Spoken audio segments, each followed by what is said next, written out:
Auto Sales, victoryauto.org. Sports 56 traffic. We have a crash on I-40 eastbound after Highway 196 by exit 28. This is before the Loosahatchee River. This is a crash on I-40 east after Highway 196. Also, we have a crash on Timber Creek Drive north of Trinity Road. We have an accident on I-40 eastbound on Hickory With Road. And also, we have an accident on I-40 westbound at Sycamore View. Both shoulders are blocked by Whidden Road as traffic flows towards the flyover. And that is your Sports 56 traffic update.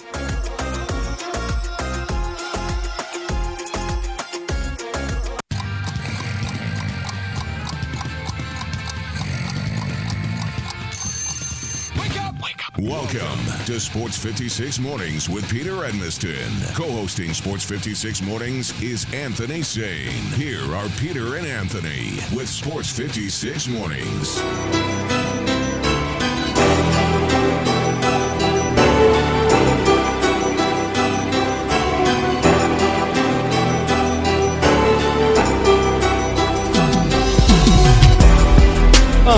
What? Woo! Yeah. Welcome in, everybody. Live in living color from the Family Leisure broadcast studios all around this great Mid-South of ours. I am Peter Edmiston. He is Anthony Sane. This is Sports 56 Morning. Yep. Woo! Let's go. What up? What's up, man? How are you? Doing good, bro. I got some disturbing news this morning. Found out that me and Zach, about playing this game here. No. I got some disturbing news this morning. When you tweeted that to me. Me and Zach are on the same sleeping pattern. It's kind of bothering. Maybe the Lord trying to speak to us, brother. That's beautiful. Couple nights ago, your cycles. I've heard. That's what I heard. That if men get together, their cycles start to. Yeah, man. Weird stuff happens. So. We're here, but nothing but glass separates us right now. So that might be what it is. You starting to like vegetables? You starting to dislike meat? No, because I had the Travis Scott combo at McDonald's yesterday. So. Oh, you did the Travis Scott meal? Yeah. I had to get the Travis Scott yesterday. So surely that can't be the case. I hope not. Yeah, got a sad meal the other day. Not so good. I had an order of bacon at Bryant's today, which is like 10 slices of bacon. So. So. That's just basically a pack of bacon. Like they put a whole pack in the fryer and just say let's go. Yeah, man. They're crispy. Was it nice and crispy? Kind of in the middle. That's how I like it. I don't. Oh, you like it in the middle? Yeah. I like it a little more crispy. No, I'm not a crispy bacon guy. No, my kids, they only too like close to turkey jerky. They want like chewy. They want like chewy. Like I like it to be like not jerky, but I want it to be like I want to just no. like that. I like it. I like a little in the middle or closer crisp. towards limp, but I don't like it crispy at all. No, and limp bacon doesn't do it for me. I know. I need some stiffness in my bacon. Bet. I need my meat to be no judgment. A little more stiff. It's all right. Everybody likes it a little different. That's okay. It's all right in this world we live in. We have much to discuss on the show today. My goodness. Oh boy. You know, you want to get some jokes in. It's time. We're gonna talk about these trash Clippers. Yeah, man. And poverty, just straight poverty franchise, man. I mean, one of the all-time terrible performances in NBA history, right? In the second half of that game. Oh my goodness! Shout out to the major markets going 0-2 yesterday. Man, we got to talk about that. We got to talk about my incredible skills and the guys that I've backed, coming through big time. My guy Jokic, my guy Bam Adebayo. I mean, the guys I really endorsed on the show, really coming through big time. Getting that extra Edmiston bump that we like to talk about that really takes players over the top. Many players have already talked about how much they are improved in their confidence when they hear that I was endorsing them. And so I think you saw that once again. Yeah. My understanding was that a couple folks told him, Bam Adebayo, the nice things I had to say about him yesterday on the show, and I think that really gave him that extra little flexibility in the wrist to be able to execute one of the great blocks in the history of the league last night. So we're going to talk about that, obviously. We're going to talk about what is – I don't even know how to describe what's going on in college football. We'll talk about whatever that situation happens to be. Yep. We're going to talk a little bit about the NFL news throughout there. We're going to talk a whole lot more about what's coming up in the bubble, and we've got some good news for the Grizzlies. We'll discuss that, and some bad news for local Shelby County school athletic programs. We'll talk about that too. So a busy show coming up over the next 3 hours. We're glad you're with us. Today should be another really nice day weather-wise. Hopefully a tad bit cooler than yesterday. Going to cool down over the next few days. Don't expect any rain or anything like that. It's actually going to cool down a little bit. So that's good news. Good news all around. So we're going to talk about all those things and a little bit more. Of course, you know me, you know Anthony, but then you got to introduce the third member of the team. Yep. I got a text from our buddy, my friend Will, former co-host of the show, who says that Zach is now to be known as, let me see here, the Marquis of Broccoli. Okay. Not sure how I feel about that. I mean, Will set the bar so high, man. With the Marquis de Broccoli. The come on, he's the Viceroy of Bok Choy. Yeah. The Viscount of Brussels sprouts. The Dean of Green Beans. Like the Dean of Green Beans.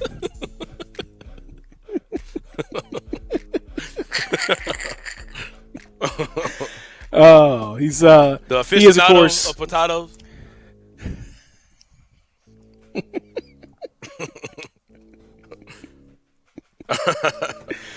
Getting freaky-o on some radicchio. Yeah.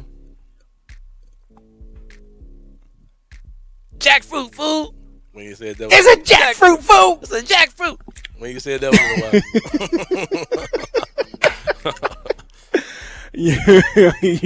you got to get dope out your veins and hope in your brains, yeah. Zach. Fruit in your veins. Oh, come on now. He is the chief without beef, the Hefe of Kofefe, America's soy toy, the Commodore of Petty Four, says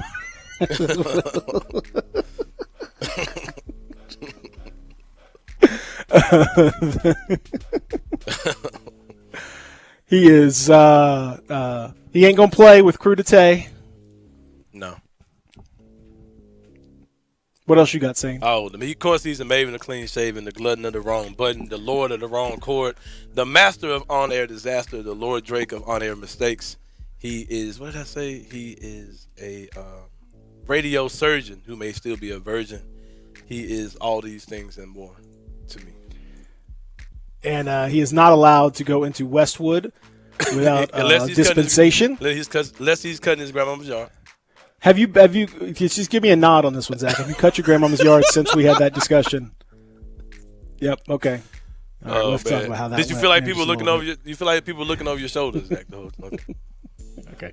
I'm a little nervous. All right, I got you. That's so funny. Let's see.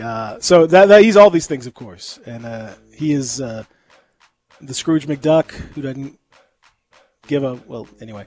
Yeah. He's the Duke of the Cuke, Umber. He is all these things, as you mentioned, and maybe even a few more. Although I don't know, it's hard to say. Ladies and gentlemen, you know him, you love him? Question mark. He is none other than Zach.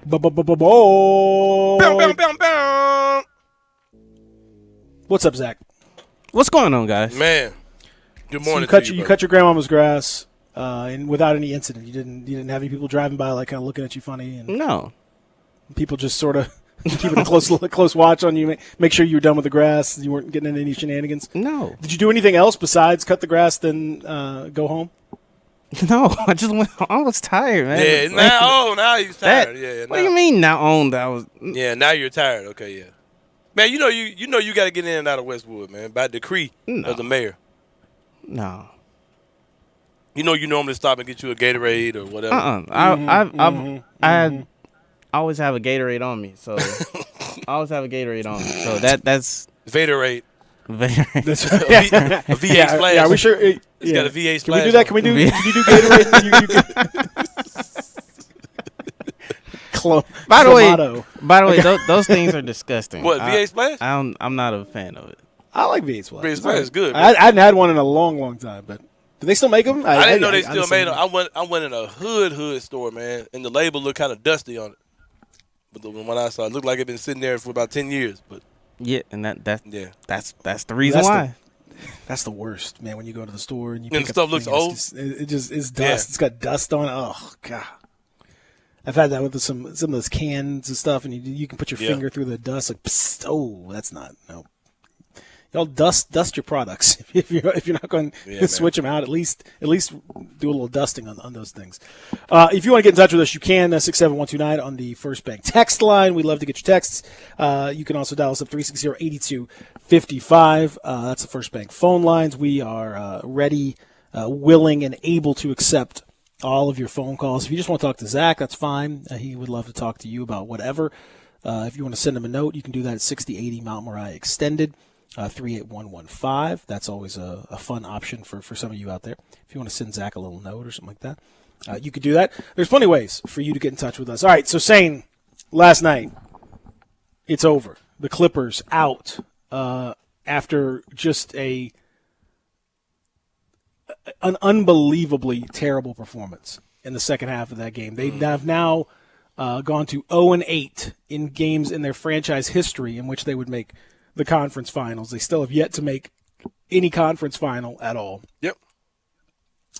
They have given up another 3-1 lead. Third time they've done it. It's just kind of crazy, to be honest with you. And yet, here we are.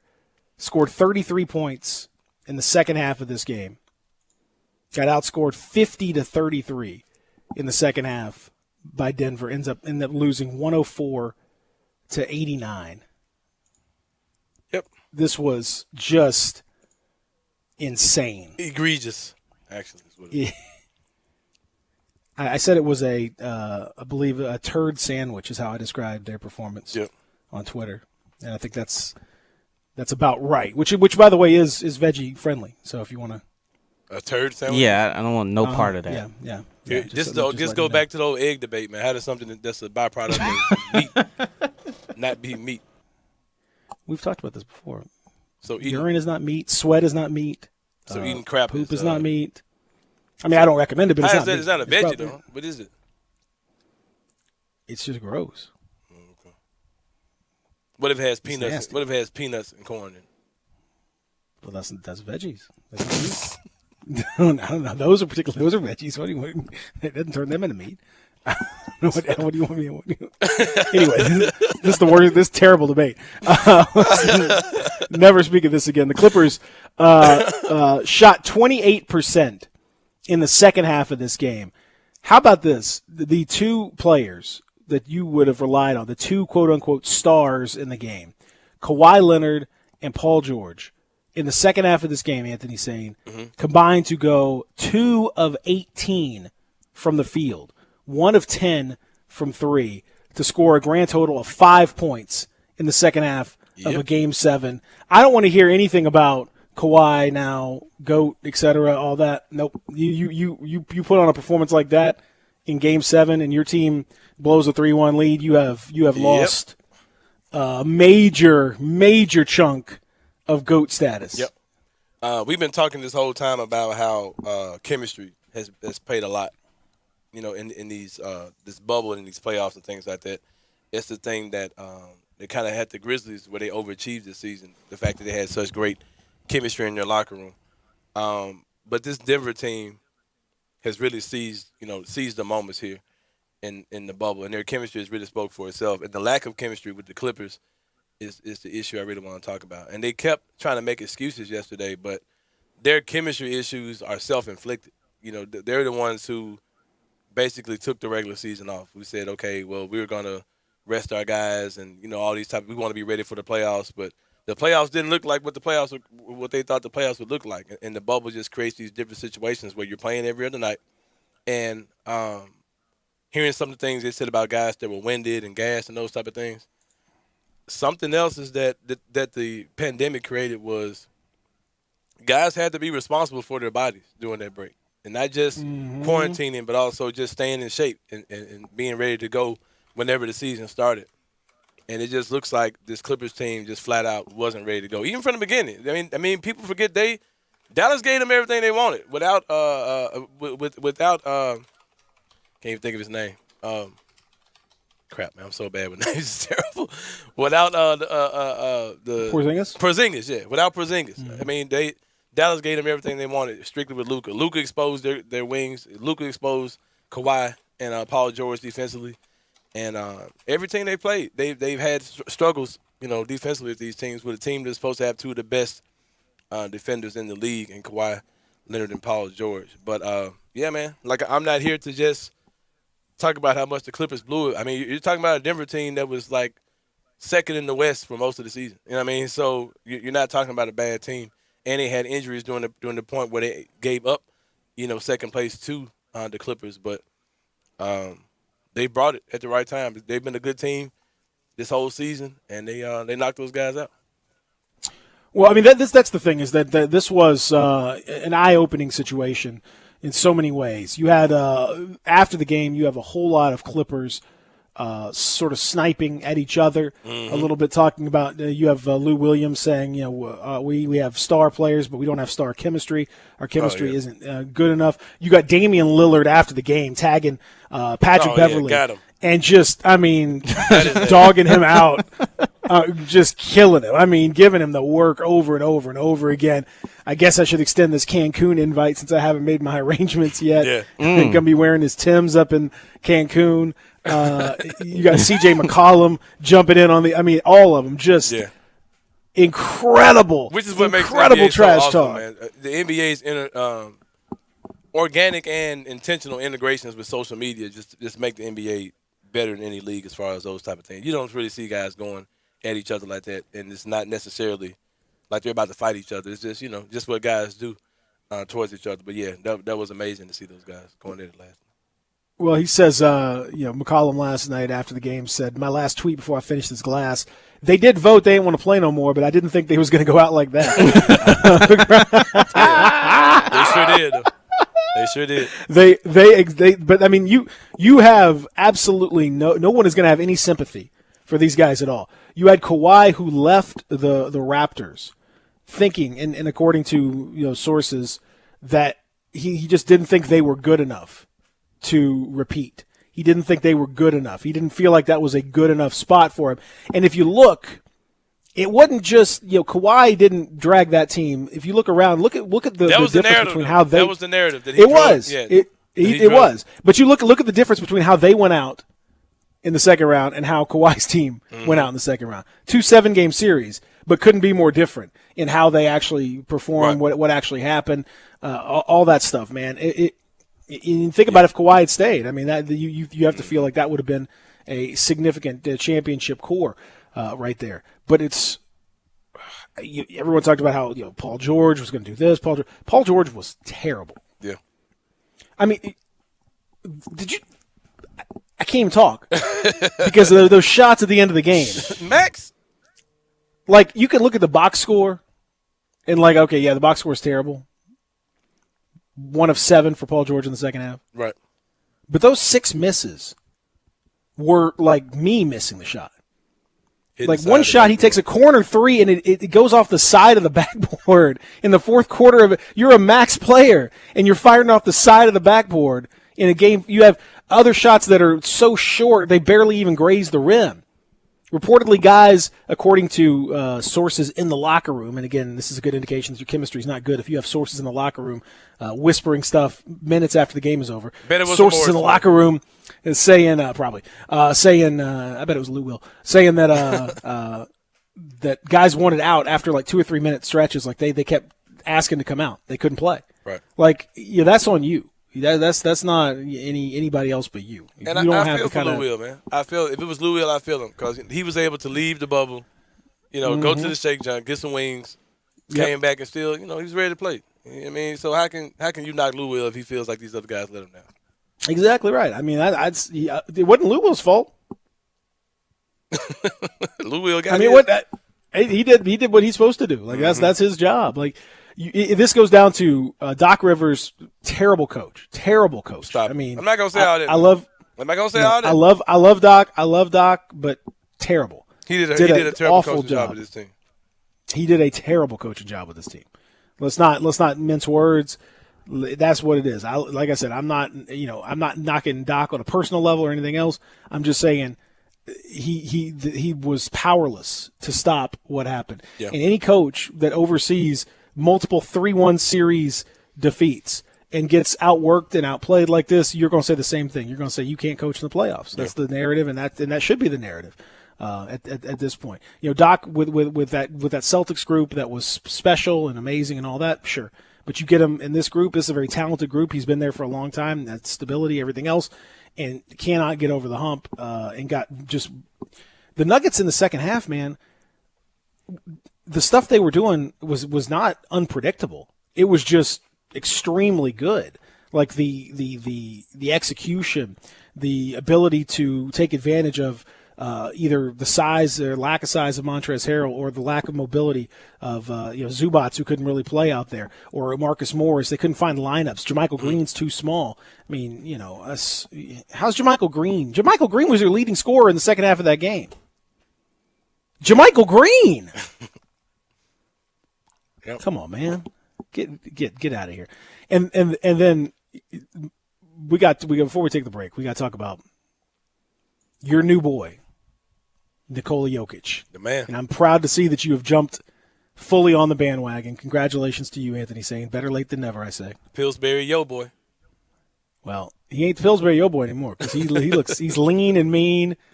22 rebounds, 16 points, 22 rebounds, 13 assists, 2 steals, 3 blocks in a Game 7. And then Jamal Murray, congratulations to Jamal Murray, who played great, 40 points, 4 rebounds, 5 assists. Those two superstars played like superstars.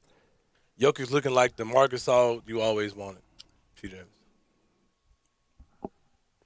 We talked about this yesterday. He's a different sort of player. Just because they're big white centers doesn't mean they're the same. He's actually pretty consistent. He's an offensive-minded, rebounding sort of dude. And Mark is not that. Mark didn't want to do any of that stuff. How'd you feel when they said that he was the best passing big of all time? Did that hurt your feelings? No. I said that 2 years ago. Hey, you know who he is for real, though? You know who he is? Who? Who Jokic is? Who? Man, bro, I stayed up too late last night. My memory is gone. You were literally asking me, do I know who he is? Because you don't know. You know who he is for real, though? You know who he is for real, though? He's Jokic. His name is Nikola Jokic. I'm going to tell you who he is, like real talk. Okay. All right. He's prime Sabonis that we never saw in the NBA. Mm-hmm. He definitely has some Sabonis elements to we him. got that pass. You see at the very end. What about that pass at the very end of the game when he just throws it over behind his head? Right. Crazy. I mean, a perfect right pass. In his hands. Right in his hands. Yeah, just clowning the Clippers. In Game 7, you're just out there doing just this. Making them look like he almost had a triple-double. He almost had a triple-double in the second half alone. So he ended up with a triple-double for the game. Jokic. He's cold. I ain't gonna lie. He's cold. And he didn't shoot the ball particularly well in this game, but he did everything else phenomenally well. And so, now if you want to look at the postseason numbers now for Jokic, after this, he's averaging 25 points, 11 rebounds, 6 assists per game, 52% from the field, 44% from three.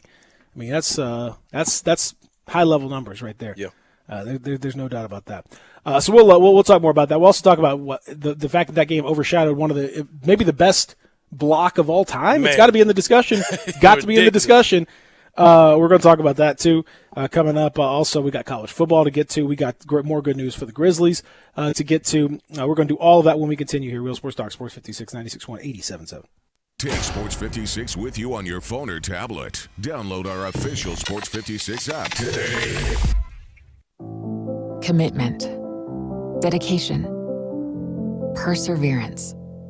At FedEx, our people are our strength. Even during these unprecedented times, we are delivering medical supplies, test kits, and the things you need every day. helping the world move forward together. Strength, what we deliver by delivering. FedEx. Is your wife asking you to stop eating junk food? Well, we have you covered at Humdinger's. It's quick and it's healthy, and most important, it tastes amazing. With many choices from salmon salad to rainbow trout and grilled asparagus. Come visit us for lunch at Humdinger's, 6300 Poplar Avenue. So good, Coach Penny eats with us weekly. Don't forget, Humdinger's offers full-service catering for weddings, social events, or your corporate lunches. You can call 901-260-8292 to find out more. I want to do some bragging rights. Hey, I was just the other day overhearing a conversation with Big Mike, the manager of DeSoto Auto Sales. They've got people buying cars all over the country. North Carolina, South Carolina, Georgia, Alabama, Arkansas, Texas. People from all over the country buy cars at DeSoto Auto Sales in Olive Branch, Mississippi. Why? DeSoto Auto Sales has the most stringent car inspection in America. They get it right the first time. Quality and low mileage, factory warranty on most vehicles. My favorite part is the people who work there. Big Mike, all the employees are professional, friendly, and go that extra mile. Expect as you walk in the door, you're treated like family. DeSoto Auto Sales understands your time matters. We can help you find your dream car and get all the paperwork finished in less than an hour. Come see us at DeSoto Auto Sales and be part of our family. Have a great buying experience every time. 662-890-7184. I'm Siniqua Martin Green, and when my mother was diagnosed with cancer, our world changed forever. This experience made me so passionate about spreading awareness of treatment options, including clinical trials. I'm joining Stand Up to Cancer to get information to those who have been diagnosed with cancer and their loved ones. Clinical trials introduce new hope for patients, providing access to cutting-edge new treatments. Talk to your doctor to see if a clinical trial may be the best choice for you or a loved one. To learn more, visit standuptocancer.org/clinical trials today. Furnished by Stand Up to Cancer. Listen Sundays at 11 a.m. to join Idlewild Presbyterian Church for worship. Idlewild is a PCUSA church located in Midtown Memphis. Sports 56 traffic. We have an accident on I-40 eastbound of Hickory With Road. That's I-40 eastbound at Hickory With Road. Also, we have an accident on I-40 westbound at Sycamore View. Both shoulders are blocked heading towards Sycamore View, and also traffic is starting to back up past Applin Road. So keep that in mind as you leave the house. Also have an injury crash on Macon Road at Houston Levee. You have a vehicle that is overturned. And that is your Sports 56 traffic update. Welcome back to Sports 56 Mornings with Peter Edmiston. Yes, I will be good, I promise. Co-hosting Sports 56 Mornings is Anthony Sane. That's great, man. Now, back to Peter and Anthony. Caroline on the guys would say she's mighty fine. The long-awaited Outcast Wednesday. Yeah. And the timing is so perfect, Peter. I'm going to tell you why the timing is perfect. I'm going to let this beat right. You tell me. Outkast, one of the greatest rap groups of all time, one of the great duos. Two rappers who are as much the same as they are different, as much great as they are different, I mean. And Andre 3000 and Big Boy. And the timing is so perfect because yesterday was the day that we got new music released, Peter Edmiston, from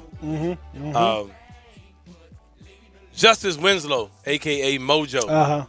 And Jaren Jackson Jr. Black Manu. Yeah, Black Manu dropped a couple days ago, and Jaren Jackson dropped two bangers yesterday. Jaren Jackson Jr., a.k.a. Trip J, dropped two bangers yesterday. I'm not sure about bangers. Yeah, so I think we he dropped two tracks. I will agree he dropped two tracks. I think we got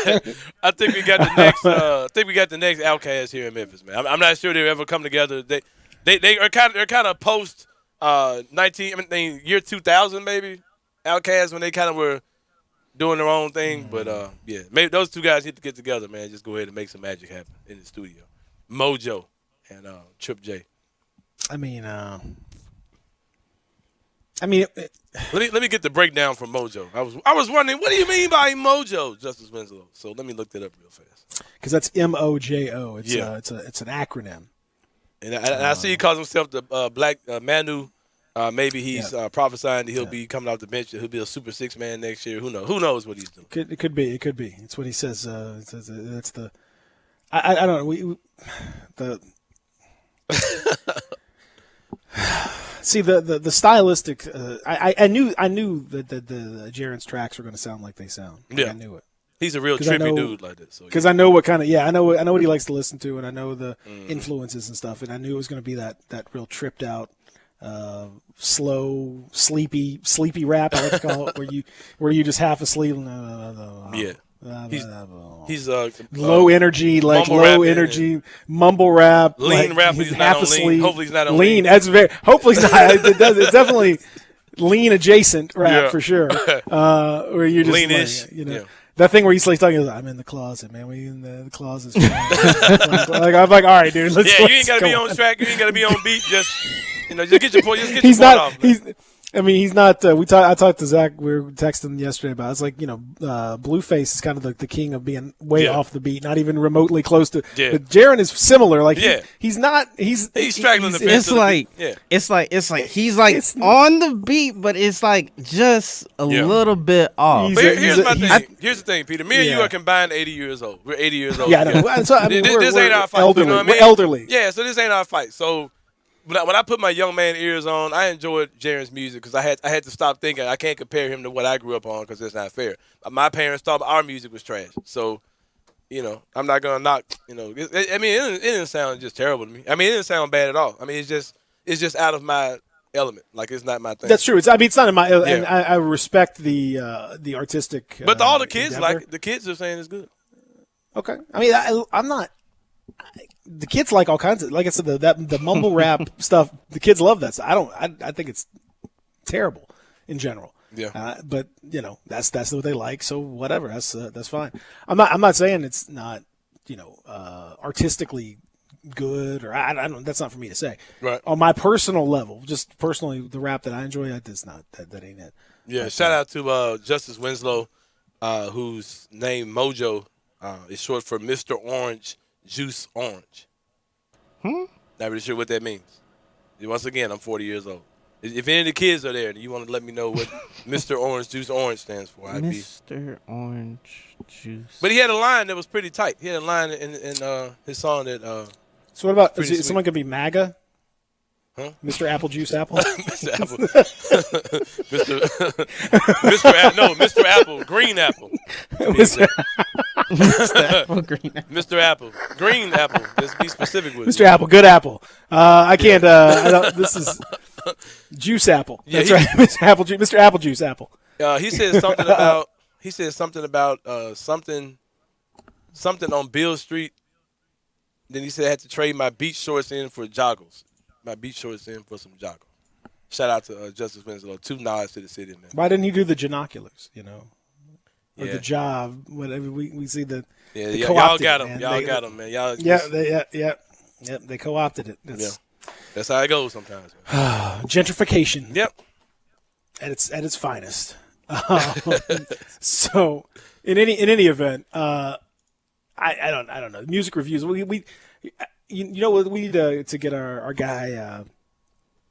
I'll get my guy Jerry Boyd on it. He's a musical. Yeah, musical. Let's get Jerry Boyd. Just give him a straight up musical review of what this is all about. But shout out to these guys doing their thing, man. You know what I mean? Just stepping out and doing. No, it's cool. I like the fact that they're artistically. No, that's cool. I mean, it takes a lot of skill. You got to write, you got to produce, you got to do all that stuff. It's not easy to do. No, not at all. My rap debut, people probably wouldn't enjoy that as much. Yeah. When are we going to bust out our album though? Yeah, we need to, man. You got like the back end. You can sing. Yep. We could do I'll just hit the serious flow, like just unbelievable. I'm more of a fast rap, kind of style, sort of 3-6 influence like that. And I think that'd be great. Let's do that. Yeah, you know that T-Pain had the album called Rapper Turned Singer. We could have one called Talker Turned whatever, singer, rapper, whatever you want to do. Let's do it. That'd be pretty dope. Outkast. So we could be like that Outkast style. It's beautiful. Plus, you can sing. I want to do like the Love Below speaker. My friend, my good friend and former co-host CJ, was I noticed he was a little upset yesterday that I said that you can sing whereas he can't, and I just said that's just how it is, man. That's life. I can hear. I got ears. CJ was upset when Zach cut his hair off for my opening day too. So. I know. CJ's got to get over it. I mean, I don't really. You got to get over it, man. I don't know what to tell him.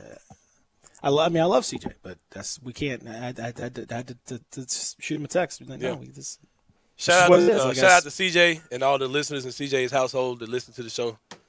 That's another. I appreciate y'all. Yeah, appreciate y'all. We appreciate all y'all.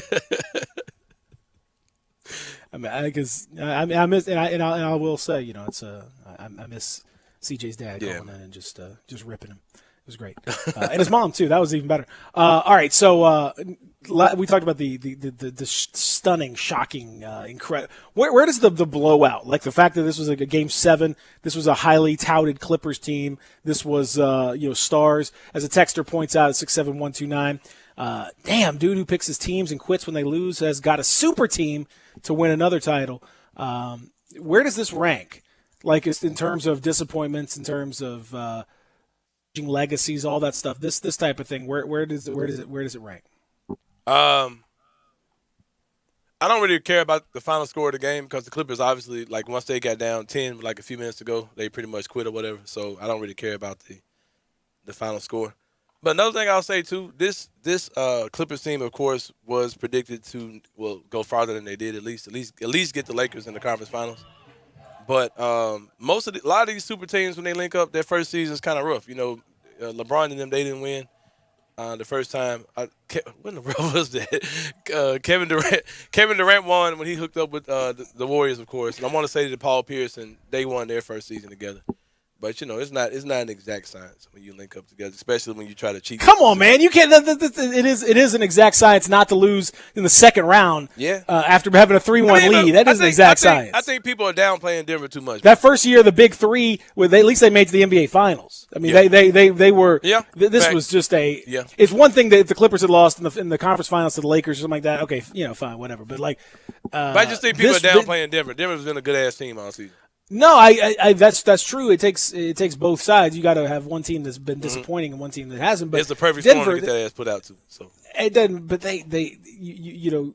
Denver played great. I'm with you. I'm not trying to downplay what they did, but you have to have serious help from a team. And the Clippers played so badly, and their second halves of these games were so abysmal and pitiful, and they're the lack of fight. The lack of interest in coming back, the lack of pride. Like, it just wasn't even a fight. They didn't fight for this stuff at all. As soon as the Nuggets came out in the second half and punched them in the mouth, it was over. Yeah. Like, there was no fight. Like, that's pitiful. Yep. And that team lacks leadership, man. Like, we talked about that too. Like, there's no on-court leadership. You got a talker. You got Patrick Beverly, who's a little dog out there barking all the time. You got the Morris twin, who's your enforcer or whatever. Mm-hmm. But you don't have any true on the court leaders. But he's a dirty enforcer. Yeah. Like he's not a leadership enforcer. He's just a dirty enforcer. Like there is no leadership. In Kawhi, there was a good I think it was Jalen Rose at halftime talking about how some guys' energy is contagious, but Kawhi's energy is not. Yep. Kawhi's energy, whatever it is just kind of there. The energy that the Raptors had last year came from Lowry and Fan Feet and all these guys. It didn't come from Marc Gasol, the legendary Marc Gasol. It came from Marc Gasol. It didn't come from Kawhi. Kawhi was out there, moping around, and Kawhi's like a walking mumble rap. That's really good, but he just is sort of, and he doesn't. You're not giving you anything. Come on, man, give me a little something. Give me some energy. Give me some.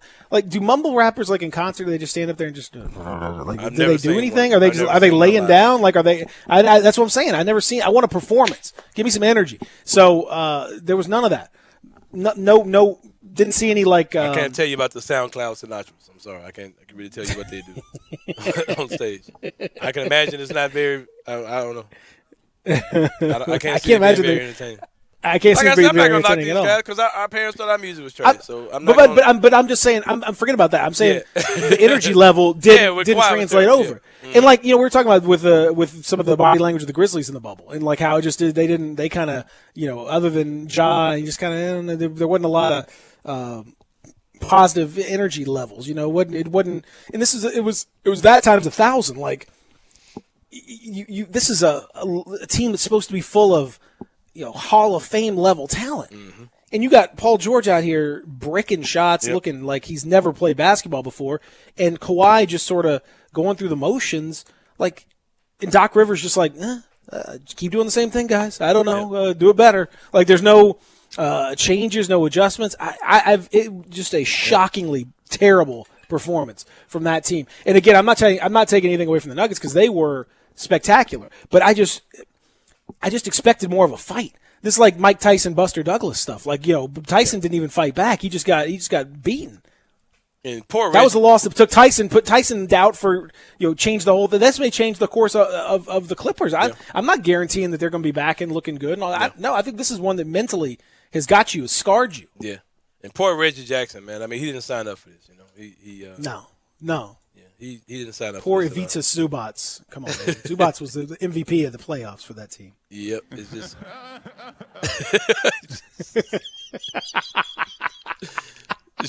and I got to say, man, I'm so proud of everybody on NBA Twitter is just clowning the Clippers just forever. It's never gonna end. I'm down for it. It's fantastic. I can't get enough of it. And the players are jumping in too. I mean, it's just wow. Yeah, and JaMychal Green, who always looks like he just got out of a swimming pool and dried off. I don't know if you know what that looks like. You ever looked at JaMychal Green during the game? He's either super sweaty or he looks like you know how you look when you get out of the pool? We talked about he's one of the all-time. He's a Patrick Ewing level sweater. But when he's dry, he looks like he just got out of chlorine.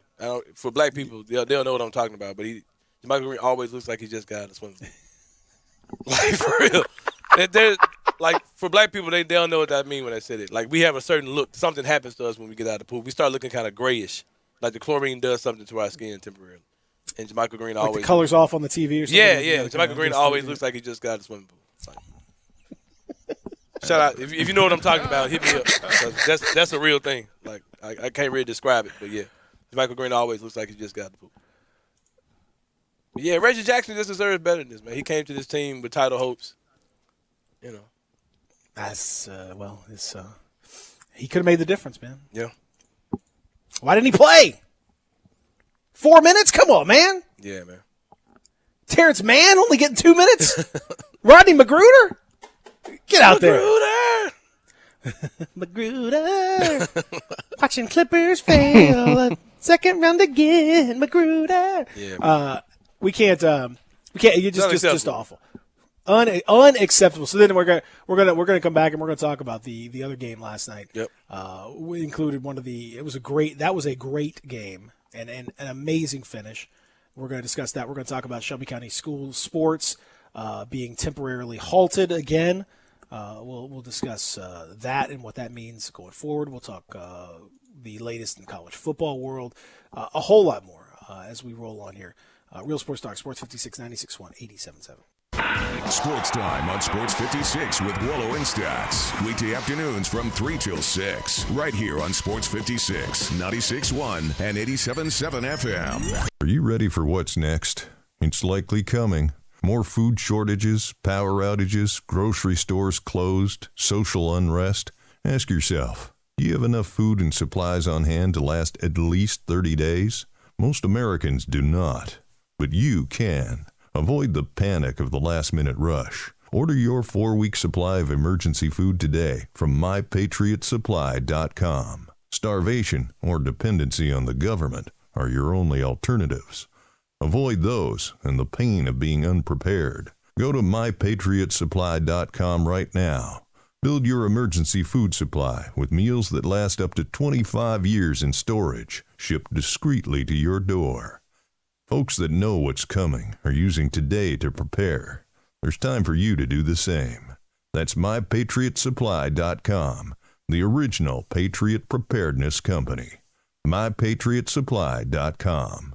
I Buy Houses, 901-406-1101. That's 901-406-1101. I Buy Houses. I Buy Houses will buy a house in any area, in any condition, and yes, it's guaranteed to close in 5 days. If you need to sell your home quickly, call 901-406-1101. If you've been through a divorce, if you lost your job, if you're tired of renters, I Buy Houses can get you your money quickly. I Buy Houses will buy your home in Shelby County, DeSoto County, Memphis, Bartlett, South Haven, Horn Lake, Olive Branch, anywhere and everywhere in between in any condition. And yes, they're open 24 hours a day, 7 days a week. I Buy Houses, 901-406-1101. That's 901-406-1101. Grab that pen, 901-406-1101. I Buy Houses. Ugh, my stomach. Don't worry, I've got you covered. When you have nausea, heartburn, indigestion, upset stomach, diarrhea.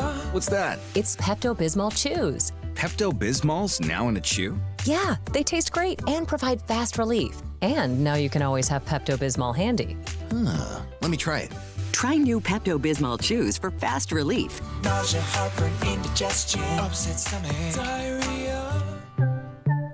Use as directed. Keep out of reach of children. Napa know-how. At Napa, you can get a 5-quart jug of Mobil 1 full synthetic motor oil for $26.99. An incredible oil for an unbeatable price from the best car people around. Making this deal the best of the best of the best of the best of the best deals around. That's Mobil 1, only $26.99. Quality parts, helpful people. That's Napa know-how. Napa know-how. General States pricing. Sales prices not include applicable state, local taxes, or recycling fees. Offer ends 9/30/20. Great news, sports fans. The Butcher Shop Steakhouse is now open for dine-in service. Make a reservation and enjoy a mouth-watering steak dinner. Or, if you prefer, take it curbside. In addition to their fantastic steaks, the Butcher Shop Steakhouse has a variety of entrees, including Canadian lobster tail, crab-stuffed shrimp, pan-seared red snapper, and fresh ground steak burger with portobello mushroom sauce. Planning to cook out? The Butcher Shop Steakhouse offers a great selection of fresh Angus beef, hand-cut steaks and burgers, lamb chops, Atlantic salmon, and more. Make your reservation for dine-in or pre-order for curbside pickup. The Butcher Shop Steakhouse, dine-in, curbside, and delivery. Plus, enjoy the sizzle of top-quality Butcher Shop steaks on your own grill. Call us at 757-4244 and visit our website, thebutchershop.com, for menus and more. The Butcher Shop Steakhouse, Walnut Grove and Germantown Parkway. Welcome back to Sports 56 Mornings with Peter Edmiston. Yes, I will be good. I promise. Co-hosting Sports 56 Mornings is Anthony Zane. That's great, man. Now, back to Peter and Anthony. 2, 3, My baby don't mess around because she loves me so, and this I know for sure. But does she really wanna, but can't stand to see me walk out the door? Don't try to fight the feeling, 'cause the Hour number 1, wrapping up on an Outcast Wednesday, celebrating the track debuts of Justice Winslow and Jaren Jackson, the poor man's Outcast. Extremely poor man's Outcast, perhaps. Don't want to meet your daddy. Just want you in my caddy. I mean, you can't help but move to this. What about last night? Before we saw the stunning, incredible, mind-blowing collapse of the Los Angeles Clippers. A phenomenal Game 1 of the Eastern Conference Finals. I mean, absolutely tremendous game. Miami with a fourth-quarter comeback and then finishing it off in overtime, 117-114, thanks to my guy, the guy that I spent a lot of the show yesterday talking about how much I loved him. Your guys. Bam Adebayo with the I'm telling you, I know LeBron chase down block and all that stuff, but just from a pure skill style moment, he blocked Jason Tatum. That was either block there to get your ass dunked on. So that's right. Yeah. So yeah. I mean, he's coming down with force with under 5 seconds to play. That would have tied the game with a block. Yeah. Bam comes out of nowhere, gets his hand up, and his wrist just flexes all the way back. Somehow he keeps that ball out without touching him. Clean as a whistle. Nothing to it. I've never seen anything like it. I've never seen a block like that. It was incredible, especially in that moment. Freaking incredible. I ain't gonna lie. That was incredible. And it's crazy because I was working out last night and I was getting ready when the game was on. What with your guy there? Yeah. And I brought a friend with me, and I swung by their house and took a shower real fast, and so I was getting ready when that happened, and I missed it live in the moment or whatever. But I was like, man, this is incredible. Dude, bro, that was. I mean, like I said, and people keep showing the replay, they're showing the replay at the basket when he blocks the shot, but they're forgetting that was about to be a highlight the other way because Tatum is about to straight up cram down his face, and it was crazy. Well, that's what I'm saying. That you are in the moment. You're either get dunked on spectacularly for a game tie dunk in overtime, or you're one of the great defensive. That was the leverage of that moment is crazy. It could go either way. And Adebayo finished the way he was able to flex that wrist and time it, getting at the top of the. Yeah. Oh man, I mean, crazy play. Yeah. You're breaking up. Overshadowing. Yeah, you're breaking up over there, bro. We're gonna get through it though. Oh, you what about now? It's still the same. It's probably on this end. We're gonna get through it. It's probably This not on my end. Yeah, your bit rates on point. Everything's good. Bit rates are good. Yes, but yeah, I'm gonna tell you something else I observed about that Boston team too, because I don't know, for different reasons, I've been looking at these games, but not particularly watching the Boston games they've been in. I've kind of been multitasking when they've been on. But I will say that in the clutch moments of the game, or the last 6 minutes of the game, no joke, I think I saw him score one tip in, but I haven't seen Jaylen Brown do anything. I haven't seen bro, is this dude even on the court? I haven't seen in the last, because I really tune in during those last 6 minutes of the game to really lock in and watch it, because I'm doing other stuff other times they've been playing. I haven't seen Jaylen Brown score at all in those clutch moments. I'm going back to when they played Toronto included. I haven't seen Jaylen Brown do anything. And it's maybe because, like I said, I've been halfway paying attention. But in those last 4 or 5 minutes of the game, I've been trying to lock in and watch these Boston Celtics games. And it's just it's been all Walker and Tatum. And it's what in the world is Jaylen Brown, a.k.a. great value LeBron, doing? Well, he's not even great value LeBron playing like that. Yeah, man. That's over. It's exaggerating. I don't know.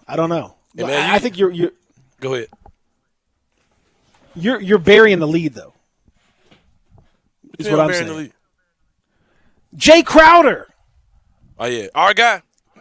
Put some respect on Jay Crowder, former Grizzly great. 5 of 9 from 3 for Jay Crowder. Shooting it. All caps. That's what Jay Crowder is, though, man. He's one of those dudes who just goes through crazy streaks going both ways, either good or bad when it comes down to shooting from 3. There's some things he's going to give you every night, but as far as shooting goes, he'll go 2 or 3 months where he can't miss. That's what he's done his whole career. In the big moments, though, man, he's a big player. He's a big moment player. Big player. No question about it. Maybe they should go. What about Tyler? Maybe the Grizzlies should go get him in free agency or something. That's great. I'm just what about Tyler Hero, man? Tyler Hero is a rookie, man. Looking like Mike Miller 12 Jr. points.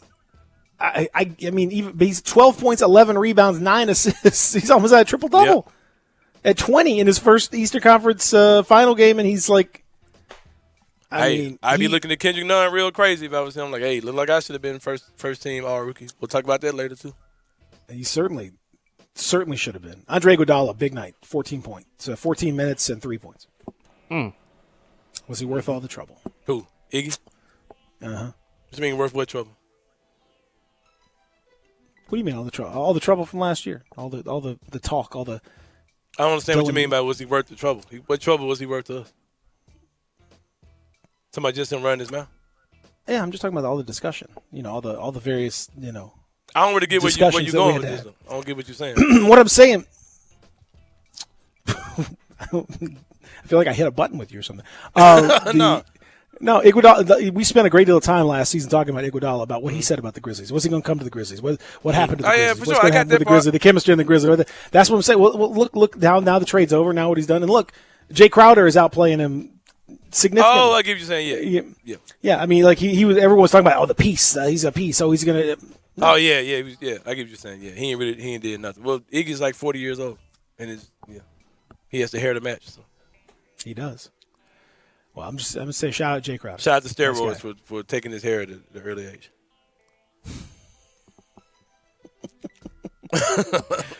Are we playing like we didn't know Giannis was on? I mean, not Giannis. Are we playing like we didn't know that Iguodala was on PhDs? Come on, man. Listen, I'm just saying that Iguodala's a great he's good economics consultant. That's why I want to know. I'm with him. Yeah. That's and I like Iggy I like that side of Iggy. Like, of course, Grizzlies fans are mad because of things that he said. I mean, the way he handled them. I mean, it was trash. But shout out to Jay Crowder, though, man. Jay's doing his thing. For sure. No, but I said something about signing him in the offseason. It's because a lot of fans are like, we should have kept Jay Crowder. Oh, yeah. For what? To end up in the same place where the guy's about to walk this summer? Like, why are we doing that? We'll come back. Mojo, hour number 2. On the way. That's right. Got, what was it? Mr. Orange Juice. Mr. Apple, Green Apple. Hey, Mr. Apple, Green Apple's headed to the conference finals, though. Michael Porter Jr. has got a little boy haircut, too, man. I can't deal with these dudes, these little boy haircuts, man. Him and Zion Williamson, these kids, you got 2 posters in the barbershop, the adult and the kids. I can't deal with the dudes who picking off the kids' chart, man. Come on, Michael Porter Jr., get a grown man haircut, man. Come on, Zion, get the stars out the side of your head, man. That's that MAGA Porter style right there. Come on, that's him. We'll come back. Hour number 2 on the way from the Family Leisure Studios. Real Sports Talk, Sports 5696 187.7.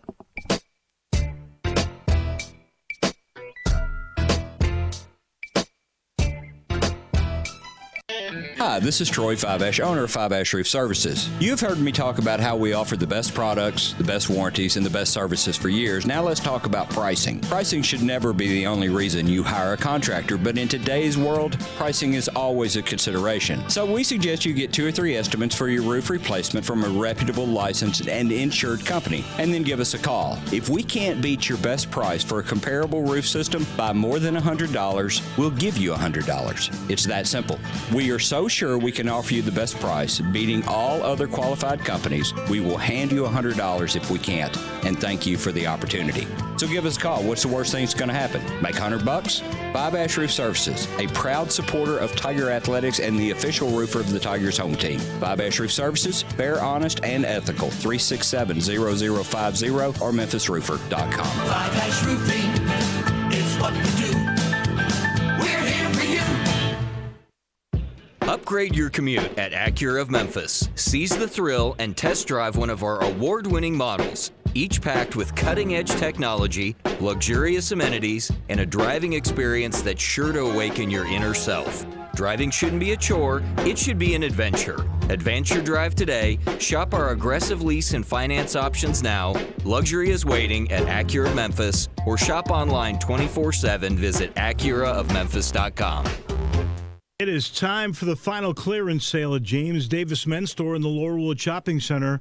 Listen to this, 70 to 80% off on all spring and summer merchandise. You heard me, James Davis, 70 to 80% off on all spring and summer merchandise. Unreal selection of sports coats and sports shirts for your next Zoom call. Limited selection of shorts and knits, but there are some. If you get there, you'll get 70 to 80% off. Here's some of the brands you can save on during this incredible sale. Peter Millar, Sandstrom, Mac 5 Pocket. I'm talking 70 to 80% off while it lasts. The only place in Memphis that you can find the Stant custom shirt and pants system. Only at James Davis, this exclusive store for this unique custom fitting apparel where shirts start as low as $98, pants at $168. Go see it to believe it. The clearance sale at James Davis.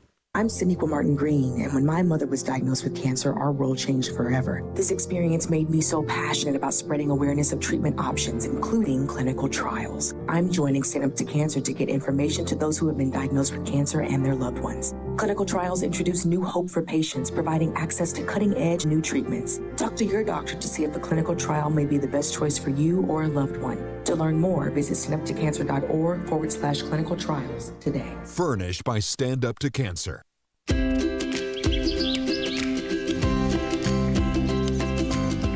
Summertime and the living is easy. No more cutting or paying utilities. Literally, you guys, Town Village Audubon Park, nestled in the heart of East Memphis, located corner of Park and Cherry, is a beautiful residential neighborhood.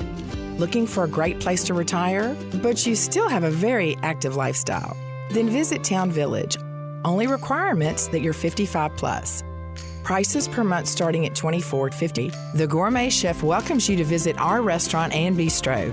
Package includes 3 complimentary meals per day, maid service, free local transportation, monthly coffee club, theme dinner parties, lots of fun. Visit us and call Daniel or Bo at Town Village Audubon Park at 901-374-7342. There's no place like home. Town Village Audubon Park.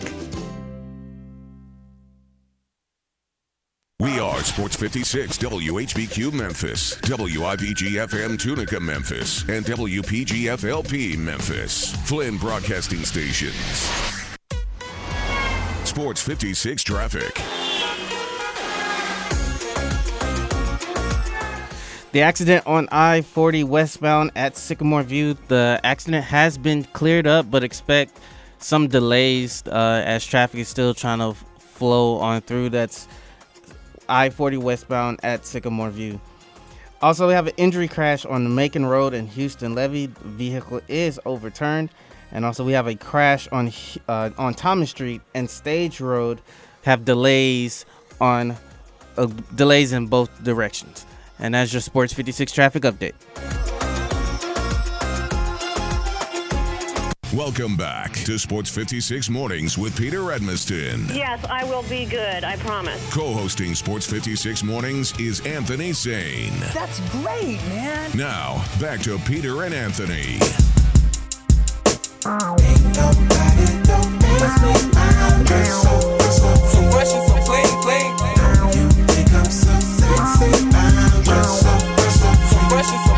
So clean. So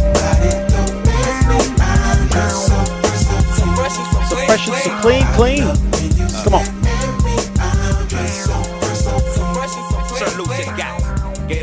It's Outcast Wednesday. Yep. We're gonna get some B.O.B. Yeah. Let that man be the DJ, man. I can't help it. I gotta make some requests. Yeah, take your hands off the ones and twos. I gotta have a little control. I gotta have a little control in this thing. Just a little bit. And then you ain't hollering at them with a bunch of radio hits, no way, man. You can't go into the B. You can't go deep into the B sides with the Outkast, man. You can't pull out no Spotty out of Dopalicious. You can't pull out none of that, man. Why? Because you don't know nothing about that, man. What you talking about? You're an Outkast radio guy, bro. You can't go into the dirt with Outkast. I don't. We're going. You can't get into the return of the gangster. You don't know nothing about all that, bro. Hey, let me ask you a question though. Is every dude with goals for the fall? Is every dude with dreads for the cause? No.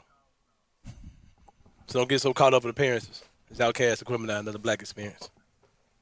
You probably think it's all about. Probably think it's all about pimping girls and slamming Cadillac doors, bro. By definition, that's probably what you think. I don't think. I mean, I'm a little hurt, but that's okay. Yeah, that's all right. That's no problem. Don't let that man do his thing. You can't get some bombs over Baghdad. Get out of here, man. Let that man do his thing, bro. No, I have a request. That's what I wanted. It's your show. This is the Peter Edmiston experience. No. It should be, but it's not. Man, Carl wrangle these Rudy Poos like me and Zach, man. I feel you. That's right. Exactly. No, I'm messing with you, bro. I know, man. I do want I do want everyone. If you want your, I mean, you can ask for requests. Yeah, send your Outkast request. Zach may or may not want to play. Yeah, so or it's Lord really a Evanston, request, but it's Lord Evanston may well, overrule you, but just that's true. Out there. No, I've had no control thus far. I have no control over it whatsoever. None.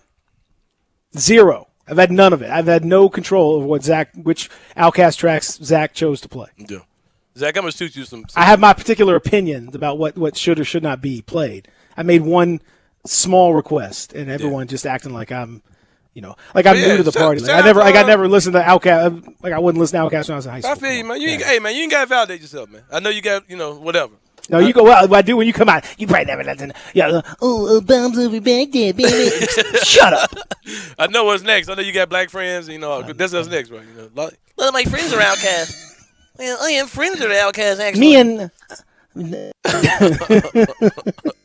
and Daddy Fat Stacks. We said it the same Daddy time. Fat Stacks. 3 stacks. Pasta Malo Mrs. Jenkins.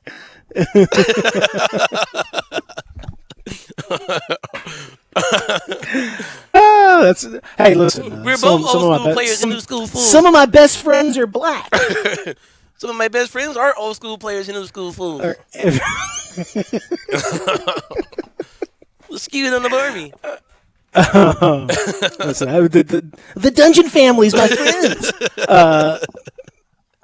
Anyway, ATLENTA is where I stay. Right. Let's but shout out to B.O.B., which again we talked about this last week. Just a friendly reminder to everyone, just as a rule of thumb, don't pull your thing out unless you're playing the bang. That's Outkast. That's great. Yeah. It's just great, important advice. And also said don't even bang unless you plan on hitting something. So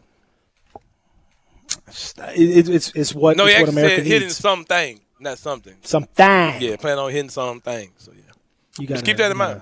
It's vital information in today's world that we live in. Exactly. There's some great advice within that song that we depending, like I said, if Zach has the joy of giving it to us, I mean, just like they had another song where they said toilet tissue, girl, we miss you, toilet tissue. Just great, impactful lyrics by Outkast. Real talk though. That's exactly right. Black Cadillac and a stack of Pampers. Everyone knows that. Yep. Anyway, hour number 2 is here at the Family Leisure Studio. Texter wants to know what Zach's favorite music genre is. I bet he likes gospel. Of course he likes gospel. Come on. Zach's a hip hop guy. No, I don't. Zach likes all kinds of stuff, but he likes gospel. I mean, I'm not saying he doesn't like gospel. Like Who doesn't like gospel? I Gospel's grew up great. listening to gospel. Sure. I really don't have a favorite genre of music, honestly, because I'm all over the place. Do you have a least favorite genre of music? Probably punk, because I don't understand anything that they're saying. It's just it's a lot of screaming, jumping. It's not speaking to you. It's not speaking to you. I think big light show. It's very confusing to me. But the mosh pit looks. From a distance, it looks fun, but I don't want no distance. I don't want no part of that. Yeah, I'm about to say something that's gonna make people mad. It might. Zach might feel what I'm saying. Actually, if I say it to him, I think that I want people to understand clearly what I'm saying. Not the message of what they're portraying, but the actual music quality is what I'm talking about. I think that gospel music is pure trash. It's horrible. Like explain. It's horrible. Like it's now. Lightning's about to hit you. Now I'm not saying the Lord is displeased. I'm not saying the message, but the lack of creativity, the lack of. What do you mean the lack of creativity? Hey, here's the thing. I think God is a lot more creative than the music that we put out in His name, and I think it's trash. I think it's horrible. Like it's just not good music to me. I would be at church rolling my eyes when I went to church. Like, okay, this is horrible. I can see that because. For me, like if I need a vibe out to gospel music, I'm always heading back to the '90s with young Kirk Franklin. And it's like John P. Gospel Key. music is terrible. And I had a friend one time. He was a pastor over an alternative service we had at church, and he was speaking and he was talking about music because he was a big hip hop guy, just a big music guy in general. he was like, we have to get out of the mindset of doing stuff half-ass and then saying, okay, well, it's okay, you know, let God use you. No, because if you did that in the regular setting, you get booed. Like, so it's too much stuff to be given a pass because they're talking about this gospel music, but it sucks. Like, it's just not good. Like, but here's the thing, man. But like, if you listen to Christian music, like it actually sounds good. Like, they're actually good songs for the most part. There's some Christian music that sucks too, but gospel music just isn't good music to me. And like, I'm not knocking what they're talking about because I rock with the same thing they're talking about, but it's just trash. It's just not good music. We might have to do it. I can't. Your dad's gonna fight you. I ain't never heard my dad listen to gospel ever in his life. He was a pastor, but he wouldn't at the house listen to it. We might need to do a gospel day. Just some of the hits. Okay, let me ask you another question. What is gospel music? Right. Like, what is it? What is the gospel sound? There is no gospel sound because gospel music sounds like something. It sounds like orchestra or whatever they're doing. Or I mean, it could be. I don't know. It depends on you have the choir element to it. You got a certain it's hymns. It's like it's hymns with like a. We're both saying that gospel music means like black gospel music, right? And that Christian music is what you hear with. That sounds like rock and roll. It sounds like. Whatever, white, sort of the quote unquote white hope style churches. Right. There's I forget the term for those churches. I know it kind of sounds crazy what I'm saying, but black gospel music that I grew up in the church, like you hear on 95.7, it's trash. Like it doesn't sound good. Well, wait. It's hold on. Jack, come on, man. We're talking about musically. Musically? I think he might have called you Jack. That's how I about this. Shout out to Saraf GL on Facebook who's saying the exact same thing. He's a musician. That's my brother. I talk about that as a musician all the time. He's saying the same thing. Music is music. Most of it sucks. It does. Most of gospel music is terrible. Like just to listen to it is terrible. Like I'm not going to go to hell for saying this because I'm not. We're talking about music. Are we talking like Kirk Franklin type? I mean, like is that gospel? Kirk Franklin takes music and makes it sound like mainstream music. And if you look for him, like I think he's quote unquote considered gospel, right? But what I'm saying so you're saying he sucks? People who call themselves you say traditional gospel? Yes, traditional gospel is terrible. Old school kind of terrible. It is all based on like you saying Mahalia Jackson is bad? Are you ripping Mahalia Jackson? Saying. Is that what you're doing on these airways right now? No, listen to what I'm saying. A lot of gospel artists. The audacity! Oh my god! A lot of gospel artists they follow about to get beat up by 4 dudes in suits. Yeah, I'm down for that. in perfect harmony, they're about to perfectly harmonize all over you. Listen what I'm saying, bro. A lot of gospel music, a lot of gospel artists follow this dogmatic thing where they feel like they have to do a certain thing a certain way. And like I said, there is no gospel sound. The gospel sound came from something else. Like gospel music is a message that they put on a certain sound, and that's what we call it gospel music, but it's not its own original sound. But there's certain types of music they consider to be holy, or the sound has a holy sound to it. And the stuff that those dogmatic sounds they have that's based on all these weird traditions they have, it's trash. And it's horrible music. It's like they're not putting any effort into it. The production, you know why Kanye West music sounds so good? Because he's an actual good artist making gospel music. That's why his albums, when he dives into gospel, that's why it sounds so freaking good. Because he's an actual great artist who's making music. He's talking about God. I mean, you got great artists that are in gospel. Name them. Their music is terrible when you line them up against somebody else. Line them up against somebody else. How many albums he sell last year? Like, I'm being for real, man. Like, we're going to talk music. Let's talk music, bro. Like, gospel music sucks. Like, why we acting like it's like, you ever roll down the street just banging gospel music? No, because it's terrible. Yes. What is what were you rolling down the street banging? What was Man, I bang a lot of stuff. I ain't banging John P. Key. I know that. I ain't bumping. I bump Lecrae every now and again, but he ain't finna be in a rotation because it's not good music. Like, they're not putting out good music, bro. And if we say God is a creator, your music is supposed to be awesome. You're talking about but you're talking like traditional or like any of it, whatever bro. Gospel. Any of it, because it's not any of it. Because gospel's technically like whatever. Any kind of like Christian stuff. Even the production of like gospel rap is trash. Like it's not good music, bro. Like it's not good. But we're saying that God is. You're doing this for God. Okay, he need to give you some better beats then. He need to give you some better ideas, a better studio. No, go get with this guy. Let him make your tracks. Thank you, God. Thank you for that. My knowledge on gospel rap is like I really can't talk about it, but just gospel music. I mean, there's plenty. It's terrible. You listen to it because you're a Christian. No, I listen to it because it's really good music, man. Like, what are you talking? It sucks, man. No, like, it is true. Now, I will say it is true that like in terms of musical value or whatever. I mean, like there's a reason why I don't know.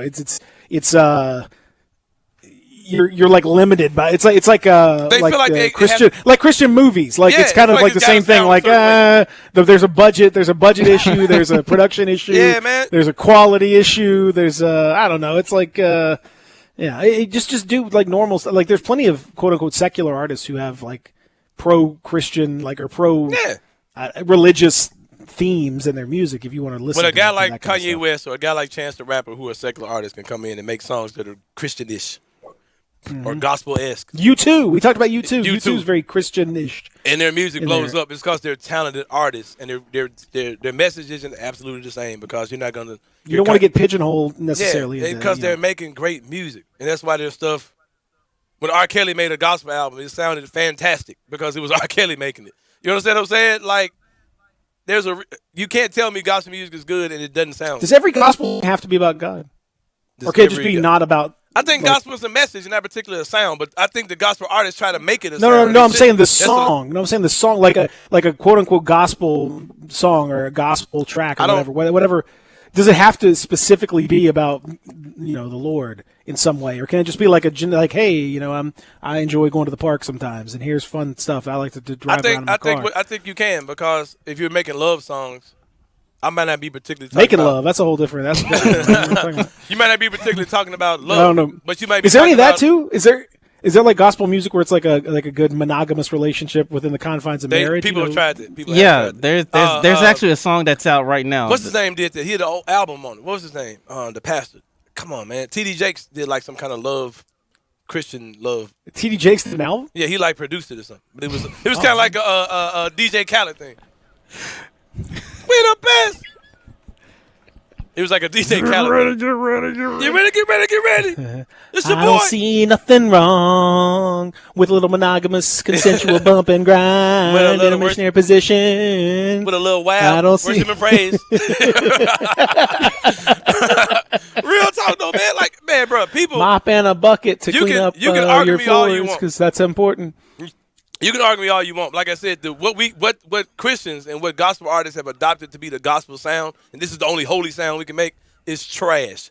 And you might need to talk to Lucifer to get you some better peace. Because the Texter says gospel sound is terrible. But go ahead, man. There's a real deviation here. It says saying you ain't listened to many black gospel artists, especially black choirs. They It's can get terrible. down. You haven't listened to enough black gospel choirs, he says. Dude, I grew up in He church says all if you my ask life. Alexa to play Christian music, it'll be white artists mostly. If you ask Alexa to play gospel music, That's it'll be what I mostly just black said artists. literally 20 minutes ago. So what is he saying? I'm just pointing out. Anthony, you hit it right there with that one. I love the message that gospel music has, says another texter, but the fact they repeat themselves over and over and over again in one song sucks. It's terrible. But it's terrible. Another music, texter man. says, if Shane is talking about DC Talk and or Striper, I'm not DC Talk. DC Talk was, oh my God, I forgot about DC Talk. DC Talk, man, that was in high school. Oh, the rap, the DC Talk, the Vanilla Ice of Christian rap. When I first got, I grew up in the church. My dad was a pastor. I made an adult confession of faith when I was 22 years old, and at that point, I felt like I had to listen to gospel music. And I was like, nah, I'm going to hell because this ain't working. Like I'm not like this is terrible. Like and I was like, I'm not listening to this. Like I would cut on 95.7. I tried to do gospel jazz. I tried to do gospel rap. Me and gospel rap were rolling for a minute, but man, no. It's terrible. Like it's just not good music. No. I'm too much of a fan of good music to listen to gospel music. I'm sorry. I can't do it.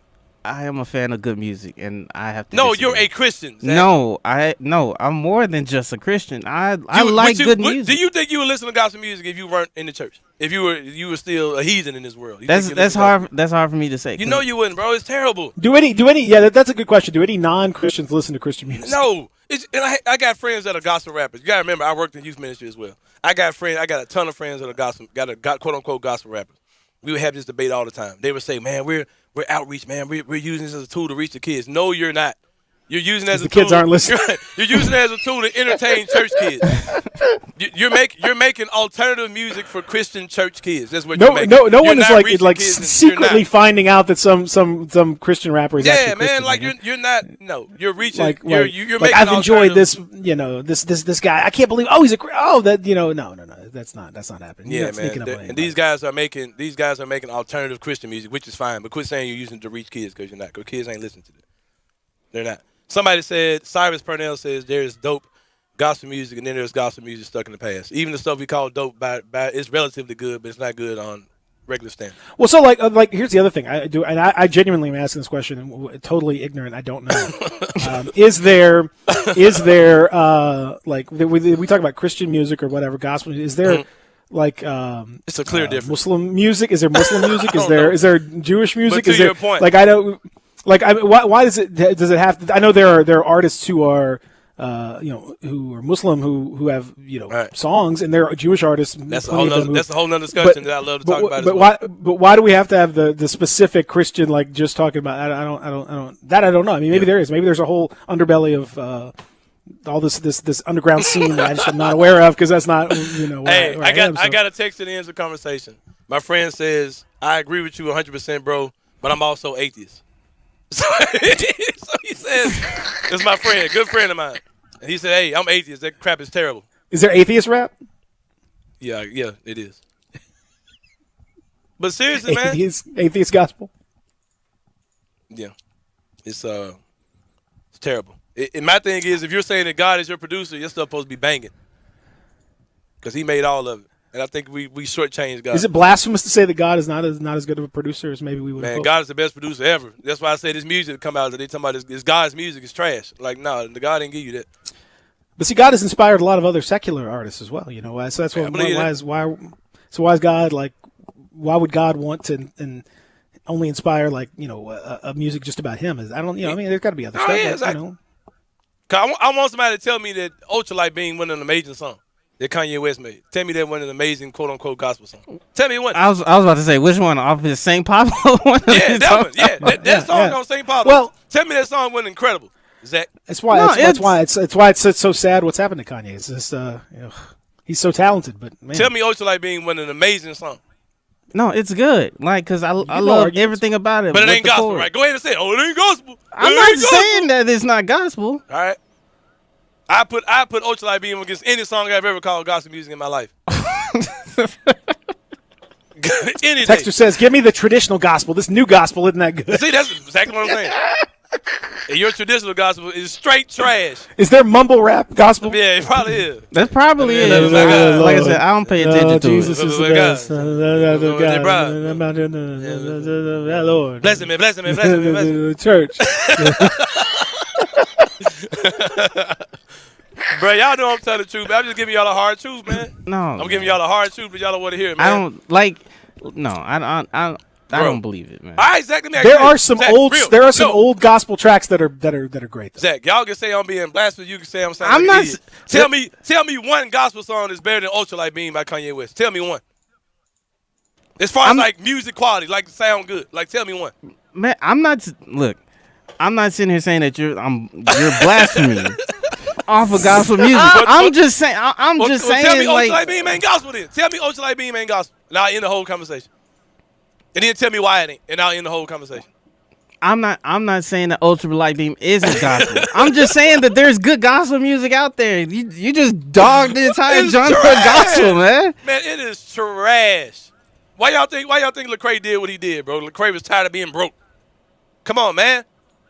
That's his choice. Bro, we can talk about sports, we can talk about whatever you want to talk about. That was Lecrae's choice to do to go that route. Like, I got another text on the private line. Yes, Lecrae is bumping, but he's relatively bumping. My partner said Lecrae bumping. Yeah, he's relatively bumping. He's by comparison to the other bums that do Christian rap, Lecrae is bumping. But in the whole grand scheme of things, Lecrae is very low on the totem pole. But Lecrae is leaps and bounds better than everybody else. Zach, get with me, man. No, I can't. Zach, there's a reason why you listen to secular music because you listen to it because it sounds good. See, there's the thing. I think this is a classic divide that you guys are both. This brings me back to when I was at Briarcrest Christian School back in the day. Whereas, like, you know, when I was listening to like 3-6, or when I was listening to like other stuff, that you feel like you were going to hell. Exactly, like mentally you're doing this thing of like, oh, this is like, I can't listen to this. So wrong. Whatever, but it's so good. But I really like it. Like it's so good. Like I want, and so you have this thing, and like I think that you're talking about the traditional gospel versus like, you know, Ultralight Beam, stuff like that, Chance or Kanye or whatever.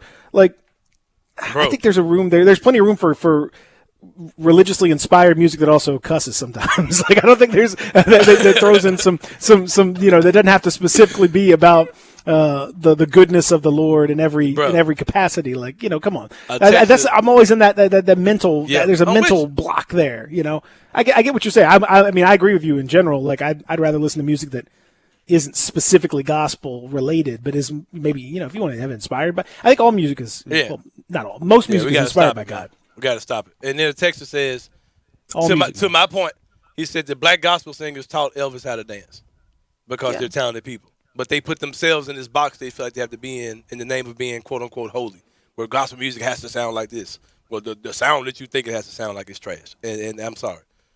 And that's why secular music. That's why secular. It's not trash. That's why secular musicians over time, whether it be Al Green, whoever it is, when secular musicians transfer over and start, and who else? Sam Cooke, whoever you want to name. That's why whenever those guys are switched over and they made gospel music, it's been incredible music because they're actual musicians who are talented at what they do. And that's somebody who isn't really good at music at all. Come on, man. I know what I'm talking about, bro. Like, I'm not. No one's saying you don't know what you're talking about. That's not. But we're not saying that. No one's saying that. At least I'm not. Man, production value. I got it. I got what you're saying. Right. Production value matters. I got it. From a performance production wise, like secular music is will forever be better than gospel. And you'll forever listen to it. And I will listen to it. Regardless of your convictions. You don't even eat meat, but you'll listen to secular music. Yes. That's what I'm saying, bro. Regardless of your spiritual convictions, you will always listen to secular music. Because gospel music is trash. No, because there is good secular music along with good gospel music. Like, why do I have to pick and choose which genre gospel music, that is good? Gospel music is your protein shake, your vegetables that you don't particularly like to eat, but they're good for you. They're your vitamins and stuff that's good for you. You're not listening to gospel music out of enjoyment. I'm not believing it because it's too terrible. No. It's too terrible, bro. Like, it's just too terrible. It's just too terrible. we got. Let's take a break. This is good. This is a great debate. I don't even know how we got on this, man. I don't either, but I like it. It's great. Man. Shout out to the Memphis Grizzlies putting out good music. Mojo and Trip J. Mumble rap. Shout out to the people on Facebook and Twitter who feeling me, man. It's come on, man. Like, quit. This is a conversation. This is a conversation that everyone needs to have right here, ladies and gentlemen. Yeah, we got a very special caller. We'll catch him after. Oh, okay. All right. Well, let's do that after the break. We also got some breaking news from the college football season. We're going to talk about that as well. Also, the local high school football too. So we'll do all that when we continue in the Family Leisure Studios. Real Sports Talk, Sports 56 96 1877. We are Sports 56 WHBQ. Listen to us daily on AM 560, 96.1 FM, or 87.7 FM. Commitment, dedication, perseverance. At FedEx, our people are our strength. Even during these unprecedented times, we are delivering medical supplies, test kits, and the things you need every day. Helping the world move forward together. Strength, what we deliver by delivering. FedEx. When the idea of divorce becomes a reality, you need someone on your side. If you are a man in this situation, you should consider contacting Cordell & Cordell, who has helped men navigate complex family legal issues for 30 years. Visit us at CordellCordell.com to learn more. Contact Cordell & Cordell to schedule an appointment with one of our firm's Memphis attorneys. Online at CordellCordell.com. Office in Memphis, 6000 Poplar Avenue, Suite 225, Memphis, Tennessee, 38119. Hi, this is Troy Five-Ash, owner of Five-Ash Roof Services. You've heard me talk about how we offer the best products, the best warranties, and the best services for years. Now let's talk about pricing. Pricing should never be the only reason you hire a contractor, but in today's world, pricing is always a consideration. So we suggest you get 2 or 3 estimates for your roof replacement from a reputable, licensed, and insured company, and then give us a call. If we can't beat your best price for a comparable roof system by more than $100, we'll give you $100. It's that simple. We are so sure we can offer you the best price, beating all other qualified companies, we will hand you $100 if we can't, and thank you for the opportunity.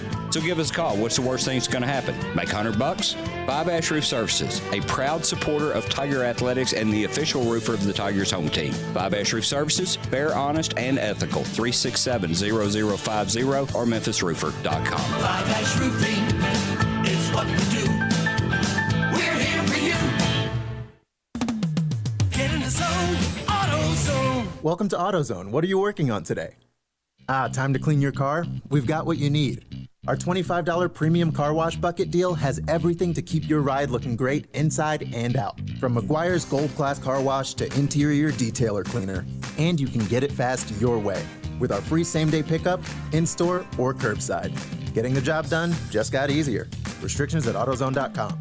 Get in the zone, AutoZone.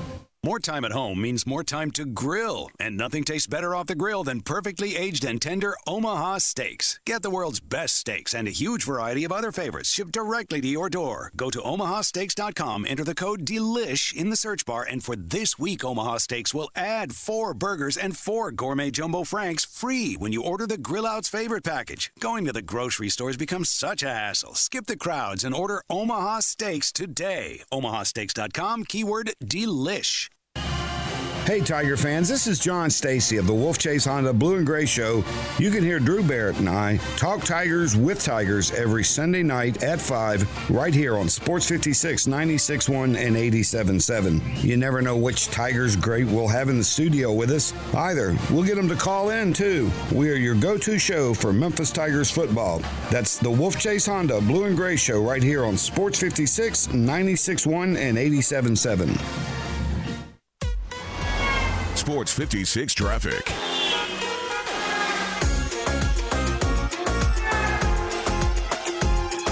The accident on I-40 westbound at Sycamore View has been cleared, but beware of traffic from that accident. Also have an injury crash on Macon Road at Houston Levee. Vehicle that is overturned. Have a crash on Thomas Street at Stage Road. Delays in both directions, and also an accident on Jackson Avenue and Macon Road. And that's your Sports 56. That's your Sports 56 traffic. Welcome back to Sports 56 Mornings with Peter Edmiston. Yes, I will be good, I promise. Co-hosting Sports 56 Mornings is Anthony Sane. That's great, man. Now, back to Peter and Anthony. Make your daughter cry. I apologize a trillion times. My baby is drunk, mama. I don't know how we managed to get into whatever we got into there. Trying to fight Good me. conversation. Get a piece of American pie. A very interesting conversation. And we're going to continue that conversation, right? yeah, I'm down for it. Who's on the phone line? Who you got on the phone line? I got a very special person on the phone. Mm-hmm. Grammy Award winner himself. This is my brother, Greg Sane. He's gonna. I know where he's going with this conversation, so I know I'm finna feel just straight vindicated. Greg, what's going on, brother? What's happening, people? What's happening? Man, you got it, man. What's happening? Listen. First of all, I want everybody, like my dad would say, within the sound of my weak voice, to understand. My brother Anthony has one job on this planet. I think the creative force of the universe gave me that same job and passed it off to Anthony when I got tired of running. And that job is to evoke thought regardless of whether or not he antagonizes you or pushes you beyond your limit. And the bottom line is, I've been a musician my whole life. I've toured the world 3 times. I've shot basketball and ate pancakes with Prince. I've done it all. No lie. Right? And here is the truth. Take the money out, there is no gospel. It doesn't even exist. Take the money out. Let me say that for the people in the back of the church. Stockholm. Take the money out, and you have no gospel music. Take the money out, and you virtually have no music at all that you know about because people don't need to broadcast it. Broadcasting is about the dollars, just period. And commercial music is about commerce. So the bottom line is gospel music, just like pop music, just like hip-hop, just like rap, just like everything, is based on how many units can I push so that I can buy what I want to buy. Now, I'm not saying everybody wants to buy the same thing, so they don't. But to buy... Man, his line's going up. My brother's about to drop real on y'all, too, man. Yeah, we lost. I think Zach hung up on it, man. They numbered the How much older is your brother than you? Let me think. He was 19 when I was born. My parents had me when they were 40 years old. It's like me having a kid right now. I know. My parents did too. Yeah, so my brother was like 19 when I was born. And we never lived in the same house, but we're literally identical. Like everything. We got to hear that. We got to hear that. The Prince story. Oh, he'll share it. He can share it. Like he's like my brother's like he's got a Grammy Award in this house. Like real time. Also, if we get back to your brother in just a second, but there's also another special guest. Can you pop on CJ's dad, Mr. CJ's on the line as well? Oh, really? Yeah, CJ Senior's on the line. Can you? Can we? I can't get my screener to work. Can you pop him up? Hold on. CJ's dad. What's going on? How you doing, Peter? Oh, there we go. That's a voice from the past, ladies and gentlemen. That's right. Conrad Hurt Sr., what's up? How are you, sir? I'm doing well. I still get a chance to listen to the show every now and again, but I was listening this morning for a brief bit before I started work, and I heard the little piece, you saying you guys missed me, so I had to call in. That's right, man. We miss you. I miss hearing your random the things that would make you interested, the things that would make you happy, the things that would make you angry. Sometimes you just call and rant. I miss that. I want you to know you're still a value part of the show. I appreciate that. One of the things which just has me, I don't know, scratching my head is the Clippers. Did they do a choke job yesterday or what? Without a doubt. Ridiculous, embarrassing, terrible. Dropped a big deuce right in the middle of the court. It was awful. And did their big two even show up? Nope. Not in the second half. 2 of 18 combined for Kawhi Leonard and Paul George. Playoff P. Playoff. So is the issue miserable? Doc? Is the issue PG? So clearly the issue can't be, their all-world player, right? The answer to that is all of that is true. That is all the issues. They have many issues. They have multiple issues. It's all bad. It's Kawhi. It's Paul. It's Doc. It's Lou Will going to the Magic City. It's Montrezl Harrell. It's all of it. You name it, up and down the list. JaMychal Green sweating everywhere. All of it. It's all up and down the roster. Everyone's bad.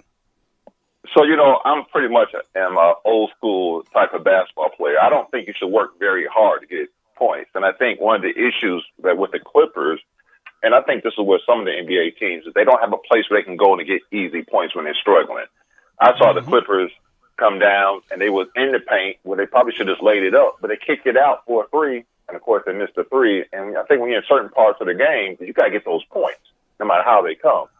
And I think that just – and then, the Nuggets went the other way, and they scored buckets. So I think maybe they got to find maybe they need a bigger guy to get some easy points for them.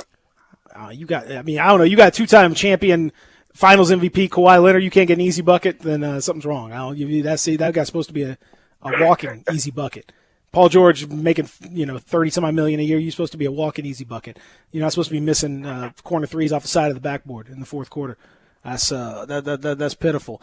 Well, I'm glad. Listen, I appreciate you dialing up, Mr. Hurt. It's always good talking. You are always welcome. I just want you to know. I know CJ's on Pastors anew, but you're always welcome here. Most definitely. I appreciate that. All right, man. We appreciate you. Thank you very much. Y'all take care. That's CJ's dad, Mr. Hurt. Yeah, man. My brother said he's gonna call back in. I don't know if he's gonna do that or not. But yeah, man.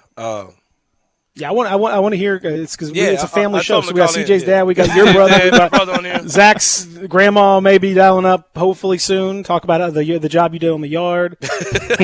You know, I wonder why Zach left so soon. Just left the mower in the middle of the yard, running. he ain't edged me up or nothing. He ain't sweep my grass up. He ain't rake no grass. Zach got him out of there, man. 5 dudes running after him. Get out of here! It's over. The yard's cut. That counts. Yeah, man. All right, that's fantastic. I think my brother's back on. Is he back on? Yeah. All right, let's go. So let's get your brother back on the line now. Greg, what's going on, bro? You back? Man, I believe Satan kicked me off. Yeah, man. probably did, man. You want to hear that? That's what happened. Blasphemous stuff you're saying, man. I tell you what, he's out there. He's out there, folks. He's out there, folks. Come on. Yeah. I'm sure you guys are probably on to something else, but nah, we here. I was just saying, you know, it's funny because, like I said, it's just music, man. Music is music. I believe that my whole life. You know, what's the difference between Amazing Grace and something Kanye put out? It's the same thing. It's because no matter what you say or what you play, people are going to view it a certain way. It's just That's just the way it is. Just like two people looking at the same painting on the wall. It's the same thing. So are we talking about gospel hymns or are we talking about gospel songs? Talking about whatever you're talking about, man. Because if you look at it from because I fancy myself an etymology. So if you say the word gospel, you and me both, Greg. I appreciate that. That word means good news. So if it's good news, it's gospel. But what they did, they took that word and attached it to the Bible, and they attached it to people who believe in Christianity. I've got a good friend who's played bass with Toby Mac for the last 15, 20 years. Toby Mac is hip-hop, but they don't list it as hip-hop. They list it as Christian rock because they have to put it in the vein and in the lane of where his biggest fan base is. And his biggest fan base are European children between the ages of 8 and 25. That's where they put him. So, but he's hip-hop. His wife is Jamaican. Everybody he hang out with look like me. but they don't even push him to people who look like me. They push him to Europeans because Europeans run out and they buy the records. And that's the reason why hip-hop is being pushed in the European community. Because we don't buy music. We rip music. That's true. It's period. But again, I don't know if you caught the end of my statement before Satan kicked me off. But it's funny that you're probably going to get more pushback today if you mention that the Dallas Cowboys are trash, and they are, right? Then you would. That's beautiful. Thank you. Music is trash, right? Because we can all agree, Cowboys and gospel music, trash, both. We like what we like, man. You know. Yep. Well, you know, I mean, I think maybe gospel music is sort of the Dallas Cowboys of music. Yeah, know? we just made it American. It's been around for a long time. Now that I like. It is because, and the reason why I say that is because Dallas, who has done nothing in years, are still on the front page every week. Yep. Still selling the most beer. It's still considered, quote unquote, America's team, you know. Yeah, America's team, when most of them cats on that team is drug addicts and wife beaters. So, I mean, it's all about perception. It's about perception and money, man. You know? And gospel is the Dallas Cowboy of music because they ain't done nothing with it in 25 years, right? But people still talk about it like it's relevant, and it's not.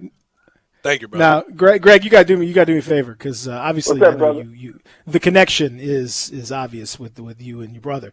But you got to come back on when we got a little more time too. I want some of those stories about Prince. I want Pancake. You don't want to hear them stories. That man got Prince for your ass. I won't know. We got to hear all these stories. I want it to be story time with Greg. That's what I want. We want to do that on the show because I want to hear story time with Greg. That's what I want. I got stories about Prince, but I got stories about a lot of people. But I would be very careful about how I say them So that's the kind of thing that gets you put down. Well, you know, we have to find the way to be able to tell the stories without getting anybody. Well, you know, that's in trouble. the same bloodline. That's in the same bloodline. We know how to tell the story without telling the story. So you know. But I'm just saying at the end, well, that's what we need to do. So whatever we got to do to get that hooked up, we can have story time with Greg. Because I want to hear some of the stories. My dad used to say, "May he rest in peace." I'm a saint and I don't complain. Why? Because I can't kick and pull at the same time. Whatever the hell that means. Hey, Greg. I appreciate it. I mean, like I said, for real, we're gonna work this out so we can because I want to hear. You got to tell those stories to our Anthony, holler at your boy. All right, man. Appreciate you now. You go. Appreciate you now. Yeah, our dad would never say he loved us. Our dad never said he loved us, right? He just said, "I appreciate you now." That's what. That was our dad's translation of basically saying he loved you. That's his way of saying love you. Yeah. I cornered him one time. And I made him say he tell me love me one time. I told Dad, I cornered him and said, "Dad, I love you, Dad." And he was like, "All right now." I appreciate it. Just made him say it. But you know, up north here in Minnesota, here in Minnesota, you don't say you love somebody when they leave your house. You say, "Watch for deer." Oh, okay. All right. Watch for deer. Oofda. All right, bro. Well, Greg, thanks, man. Appreciate it. We're gonna talk again. Brother. Holla at me. That's Greg. That's Greg Sane. Yeah, we're all idiots. Just to let y'all know. Just give y'all that preface. My other brother who's on Facebook. E.G. Sharp, I believe. Is that right? Yeah, it's yeah. How you know that, man? I know things. Don't worry about that. You have to stop playing, man. What, you think people around here don't know things? Come on. Yeah, my brother's a real deal, man. Like former Prince, Jimmy Vaughn, all that type of stuff. Dr. Mambo's combo. We know all that about all that yeah, stuff. Maserati. Maserati. Yeah, that's right. Yeah, get with it, man. Get with the lingo. Well, we got to hear. I want to hear some of those stories. He's got some stories, man. I want to hear. We got to do. I'm not joking. Like that, we have to set up time like that. A little sort of reminiscent of Charlie Murphy on that kind of thing. It's that level stories, man. He's got that's what I'm saying. I did, just like you cut out some. They just had some time just to tell some stories. Yeah, that's what I want. I want time just to tell stories. Because I used to call my brother when I would see those Charlie Murphy skits. He was like, "Yeah, that's 100% accurate. Like 100% happened just like that. Yeah, for real." Well, we're gonna make that happen here on the show. I'm looking forward to that. Yeah. We'll come back. We got lots to get to, including some breaking news out of the college football world and a whole lot more as we continue. For the Family Leisure Studios, Real Sports Talk, Sports 56, 96.1, 87.7. Greg Gaston and Eli Savoy get you through the midday with Sports 56 Middays. Delivered by FedEx. Weekdays from 10 till 1 on Sports 56, 96.1 and 87.7. The folks at Homer Skelton Hyundai want to say thank you. Thank you, Memphis, for another spectacular year. They set records, but I can understand why. You think about the product.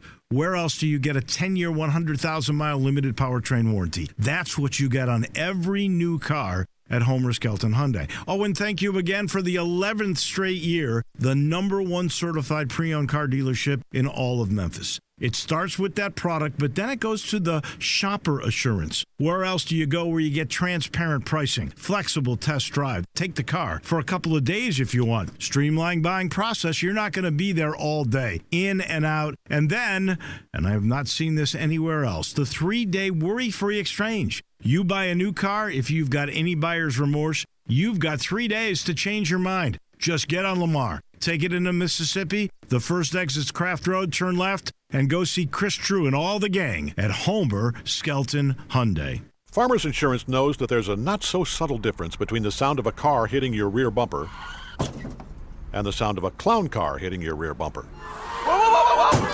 Sorry about that. We call that a 3-ring fender bender, and we covered it. Talk to a farmer's agent. They know a thing or two because they've seen a thing or two. Call Chad Gatlin at 901-235-1176 or get a fast quote at memphisfarmers.com. We are farmers. Bum, bum, bum, bum, bum, bum. Underwritten by Farmers Truck Fire Insurance Exchanges and Affiliates. Products not available in every state. If you're going on vacation, making a college campus visit, or if business takes you out of town, there's just no better place to board your dog than Barks and Recreation, 965 Reddock Cove between Bud Davis Cadillac and the Blue Plate Cafe in East Memphis. Boarding, daycare, grooming, we have the best of everything at Barks. Indoor-outdoor kennels so your family member can go in and out as they please. indoor and outdoor play areas, 4 walks a day, group play, and individual attention from the best staff in the Mid-South, which includes an overnight staff to ensure the safety and comfort of your pet 24 hours a day. All reasons to choose Barks and Recreation above all other boarding and daycare facilities. BarksDaycare.com or 509-0909. Check us out and make your reservations now at BarksDaycare.com. If your dog could speak, he'd say Barks. Brian Elder's Roofing Solutions. Chris Price here for Brian Elder Roofing. The storms we've had over the past several months have been devastating to our communities. The rainy season is ahead. You may have not even noticed the dripping in your attic, water stains throughout your home, or even worse, mold and mildew. Please call Brian Elder Roofing and we will send out our project managers to assess any damage. We will not try to sell you a roof if all you need is a repair. We will measure your roof from outer space. 0% for 60 months, even no payments till 2022 are available with approved credit. If you've noticed missing shingles, water stains, leaks in your roof, call us before you call your insurance company at 867-0303. That's 867-0303, and we will provide a free, thorough inspection of your roof's condition. Call 867-0303. Brian Elder's Roofing Solutions.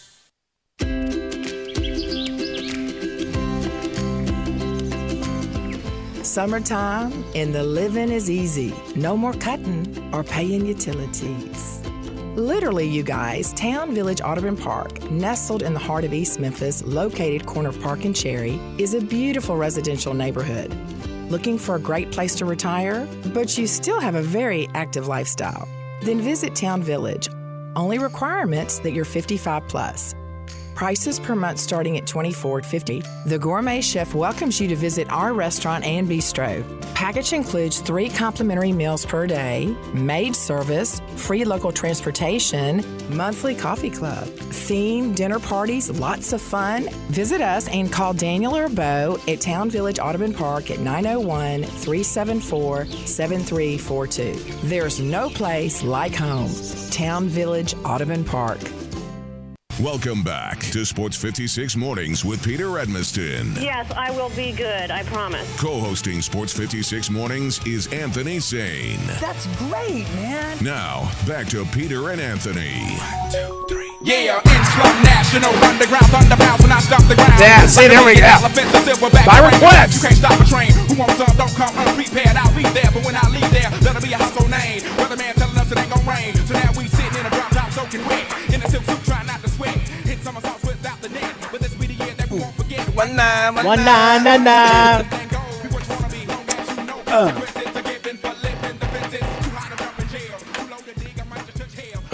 Hot. All right.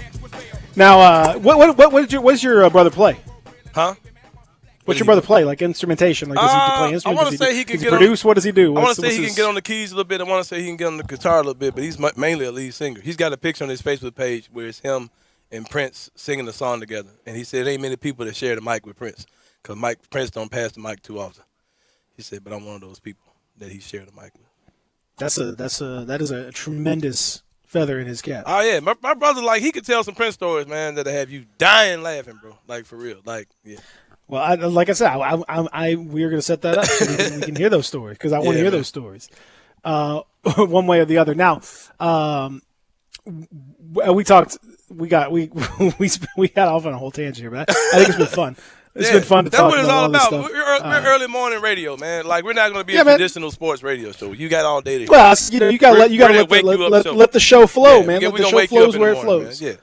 That's what we do, man. We're gonna that's always my philosophy on the show is that the show flows where it flows. You can't there's no point in trying to change it. If it flows in a certain direction, you just got to roll with it, man. Have some fun, and that's what we've been doing. We always have fun, for sure. Now, a little bit of breaking news as we were talking about all the gospel stuff. Some more information came out. The Big Ten is indeed coming back to play college football, although they're coming back with a much more stringent set of requirements and COVID regulations than some of the other conferences that are out there. But they are coming back towards the end of the month of October with 8 straight weeks of play to try to get just conference season in and try to make sure that they're eligible for the college football playoff and all that stuff. The particulars are there are certain team positivity rates and population positivity rates that are much more stringent and that are specifically outlined. For example, if a team has got over 5% of positive tests, then they have to stop everything for at least 7 days. Anybody that is positive and that is quarantined has to be quarantined for 21 days. So they're doing an enhanced bit of quarantine. They're going to have daily heart testing, everything else. So I think they're going to come back, although with these regulations, it's going to be kind of debatable as to how much they're going to be able to actually play. Yeah. Because there's going to be a lot of teams that are going to struggle to meet these requirements, I would think. But all the discussions from all the parents and the pressure from all the other, they are at least they've got a framework to come back. That is happening. Yeah, not surprised to see the Big Ten. I'm not going to say they caved in, but they kind of got bullied in. I ain't going to lie. They did. I don't think there's any question about that. They got bullied in. Absolutely. I mean, they got bullied in by the parents, by the coaches, they didn't apparently communicate very well at the beginning of this whole thing, and that left a lot of people unsatisfied. So they just kept banging down the door. It's all about money, obviously. It's all about trying to save those opportunities, and I mean that's what it is, man. That's not what I'm laughing about. We'll read this text. I was gonna say, what are you laughing at? After the break, we'll read this text.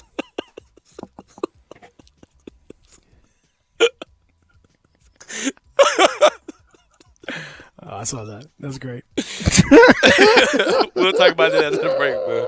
I don't know if we can tell the whole story, but we could. I think we could tell. We could tell much of the story about that. We'll do that when we return. So yeah, the speaking of returns, the Big Ten is back. We're going to talk to Rob Fisher about that, also about the craziness in the bubble, and a lot more as we continue. Hour with Friendly Wheel Sports Talk, Sports 56, 96.1, 87.7.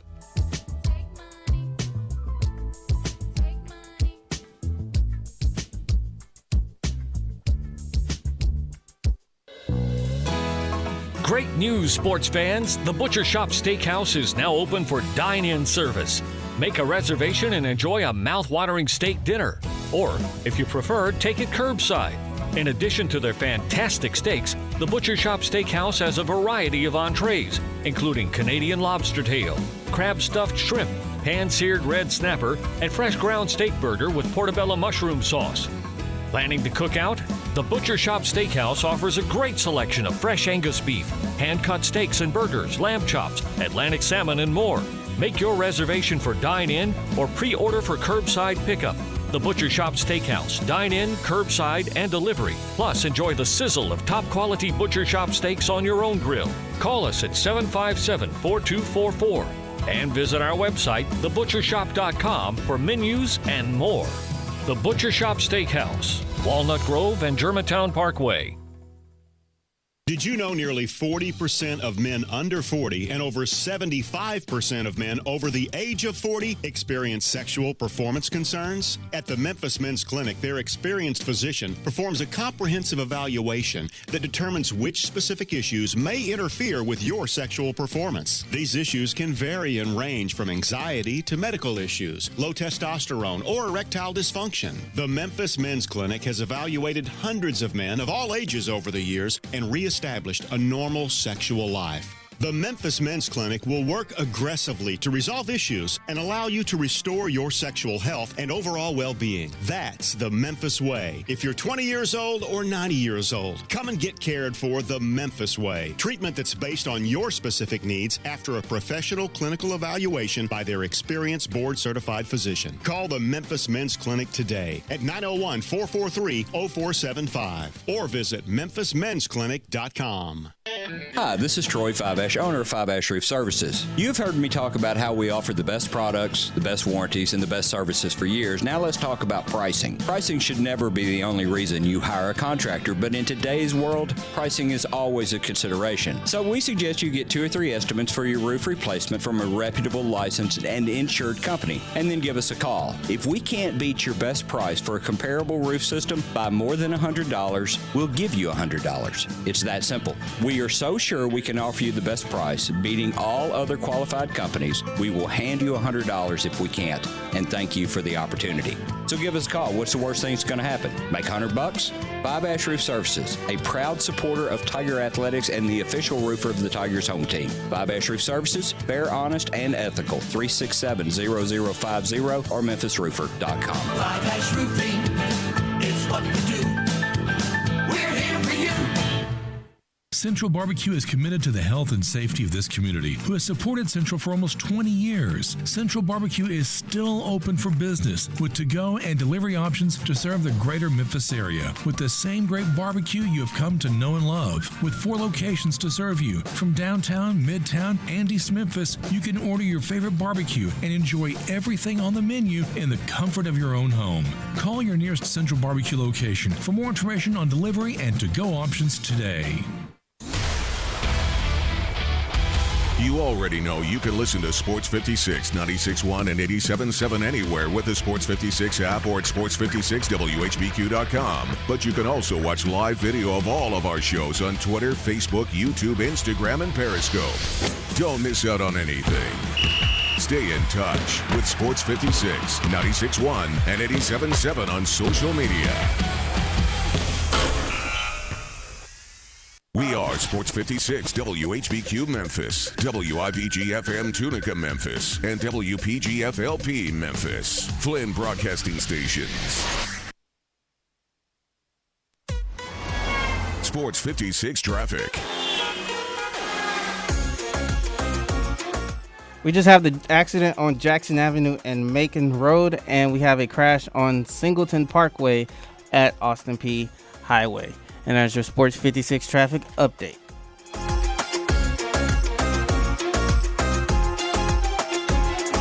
Welcome back to Sports 56 Mornings with Peter Edmiston. Yes, I will be good, I promise. Co-hosting Sports 56 Mornings is Anthony Sane. That's great, man. This hour is brought to you by Acura of Memphis. Now, back to Peter and Anthony. Ready for action, nip it in the bud, we never relaxing. Outcast that's everlasting, not clashing, not at all. But see, my went to do a little acting. Now that's for anyone asking. Give me one to pass them. Drip, drip, drop, there it goes an orgasm. Now you coming out the side of your face, we take right into your memory banks. Thanks. So Thanks. The ticket, let's see your seatbelt fasten. Trunk rattling, like 2 inches in the back seat rattling. Speaker box vibrate. This is, I love this whole album. Oh, yeah. Love this whole album. Before we get to our friend Rob Fisher,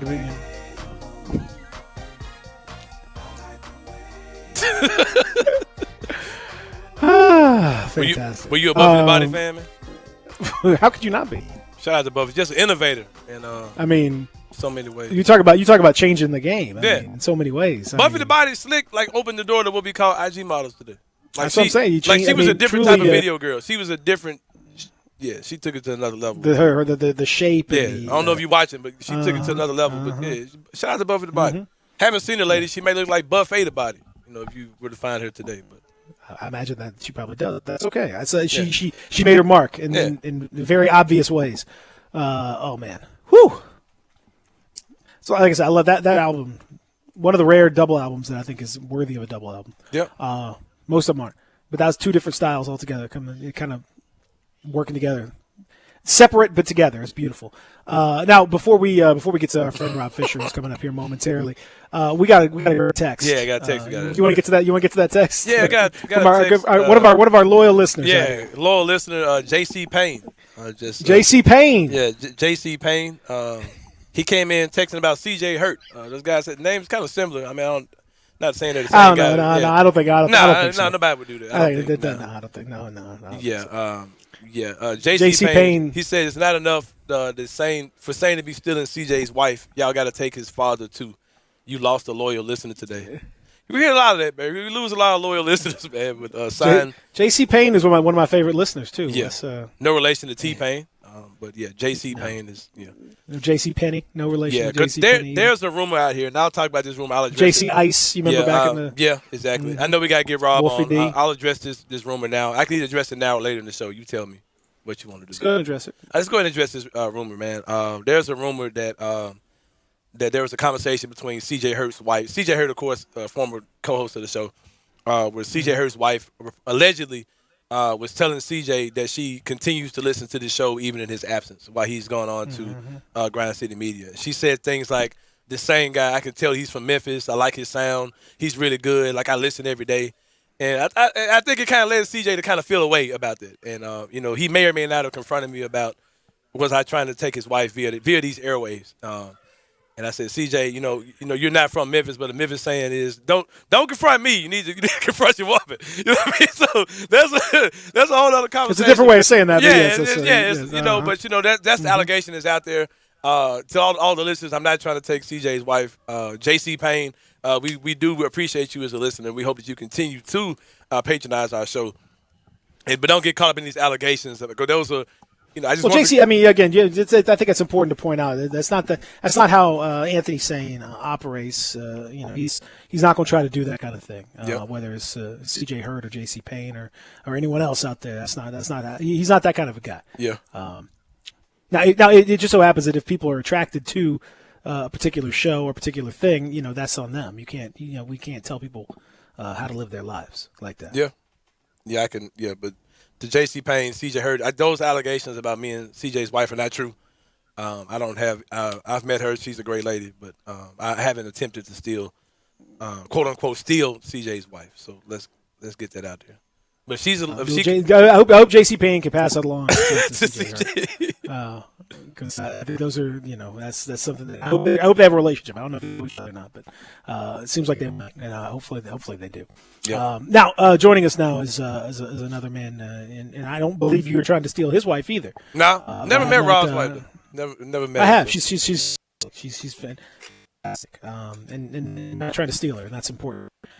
Here on the airwaves, we like to keep people's lives their own, and that's just a guarantee. That's a Sports 86 Mornings guarantee that we're not going to steal anybody's wife. Yeah. So Rob Fisher can feel free to join us guilt free here in the morning. How are you, Rob? Scandal. I love good scandal.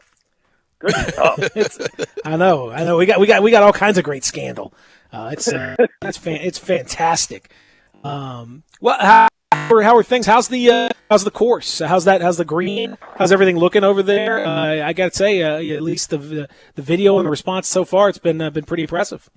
Pretty impressive, yeah. The green is done. It's pretty cool. It's a nice little 4-hole green that is now up in the backyard and running.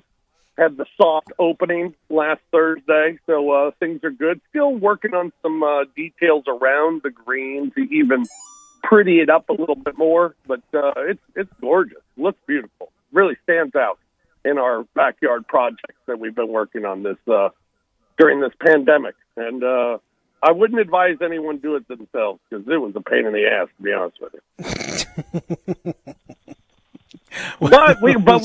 but we'll do it for you for the right price.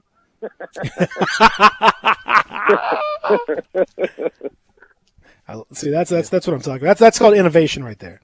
Rob, when you saw that Brandon Clark was named to the All-NBA rookie first team yesterday, were you surprised at all with the season that Brandon's had?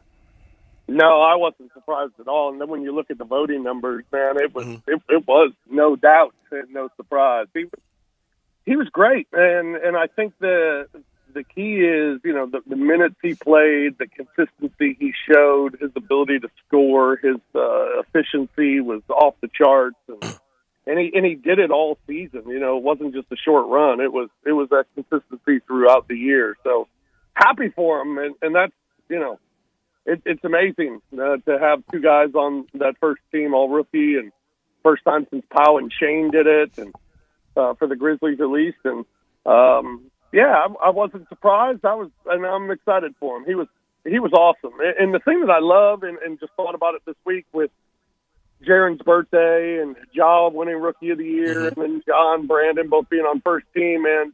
These are three young guys who are the cornerstones of your franchise, and they are all just grown-up men. I mean, when you hear these guys talk, I mean, they got it together, and I love the future of this franchise, and a lot of it has to do with, you know, these three guys and just how smart they are, basketball wise, and just being smart guys and really act like adults. And you know, they can act goofy. Jaren can act goofy sometimes and have some fun, but when it comes down to, you know, business and comes down to basketball, these guys are true men, and I'm excited about watching them grow. Rob, you don't really want to put the cart out in front of the horse too much when it comes down to Brandon, but in the short term, we're all super excited about Brandon. We know he's a phenomenal player, but we also know that him and Jaren Jackson Jr. played the same position, and that we don't really know what the future holds as far as that's concerned. Do you see Brandon as a guy who could eventually transition over to another position, or do you think he's always going to be a power forward? And what about Jaren? Does he move up to center eventually, or how do you think they're going to end up solving that issue with having two great players in your core to actually play the same position? Well, I didn't know he'd be asking hard questions. So. Man, I don't know. I don't know. I mean, as far as Brandon's future, I mean, I love where Brandon's at right now. Mm-hmm. You know, and is Brandon? Peter, you dig into watching these guys on tape and everything. I mean, is Brandon a starter in the future of this league? Maybe. I mean, maybe. Can his value be more where he's at? I mean, we saw it in his rookie year. Now, again, it's his rookie year. It's a small sample size of when he started. But when he started, he was a much different player than when he came off the bench. Much different. Noticeably different. But, you know, it's his rookie year. So, I mean, can that change? I don't know. So, I don't know what Brandon – I mean, I think the future is very bright. I think Brandon can even get better. I think he could be, in this role, could be a sixth man of the year in the NBA. Mm-hmm. You know, and maybe that's the role that he has. And as far as what position, I don't know. The more he expands his game, can he be a real big three, or you know, or be at the four? I mean, he's not really a three, but you know, as he expands his game and continues to improve, it's something that you could do, make him a little more positionless. And as far as Jaren's concerned, I don't know. I mean, with small basketball today, is his future at the five? I guess, but, you know, not being the rebounder that he is at this point of his career, I don't know if five is very natural for him. But in today's NBA, he's got the size to be a five and even be a stretch five. But you know, how much does the NBA change? How much do big men play a role in the NBA going forward? And, you know, I like even with today's NBA, I like what the Grizzlies have and a guy like Valanciunas. I love what we saw in Denver with having a big like Jokic, and we see it with the Lakers with Davis and Howard and McGee, and they can throw those bigs at you. So I don't know. I don't know what Jaren. Well, I'm sorry, man. I had a really crappy answer for you. But no, I mean, it's fine. I don't really know on either. I think so much is still yet to be determined for both. Yeah, I mean, they have a lot of growing. Go ahead. Well, I mean, that's the thing. I think it's going to depend on who Brandon plays with. You know, if he can play with Jaren, you know, then he could be a starter. If he can't, then he won't. And that's part of that is his development as a shooter. You know, he's got to not only be able to consistently hit shots, but he's got to be able to take a bunch of shots and be a volume shooter at that position in the league as a starter. And then I think also matchups are going to play a role for him, just like they do for you know, like a Montrezl Harrell or you know, Kenny Fareed or, you know, other undersized guys, because he's not only undersized, but his length is not there. So you know, certain guys we saw in the league this year, Fish, they just shot over him. You know, he wasn't playing bad defense. He just literally could not contest the shot. So, like, I think that's going to play a role too, as to how they kind of match up defensively. The style that they want to play, all that stuff is going to factor in as to So, but I think he's a super duper talented player, and you want him as part of your rotation for sure. Yeah, oh, absolutely. And even a guy coming off the bench who could give you 30 minutes. Right. I mean, he's going to get his minutes and can finish games as well. I just think he just adds instant production when he comes into the game. Yep. And I think that's something you can always count on, and I think it's such a boost for that second unit to have him out there and to be that boost that they can get. But I'm happy for him, excited he got it. What a steal it was for the Grizzlies to snab him last year in the draft. I don't know if that's the word. I don't know. That's great. That's a great word. Snab? Nab is a word. Absolutely. You can nab them. Nab. Nab.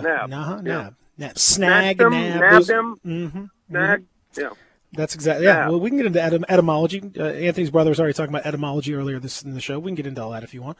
Rob Fisher joins us at The Fish Nation on Twitter. Fish, as a certified Clipper hater, how satisfying was last night?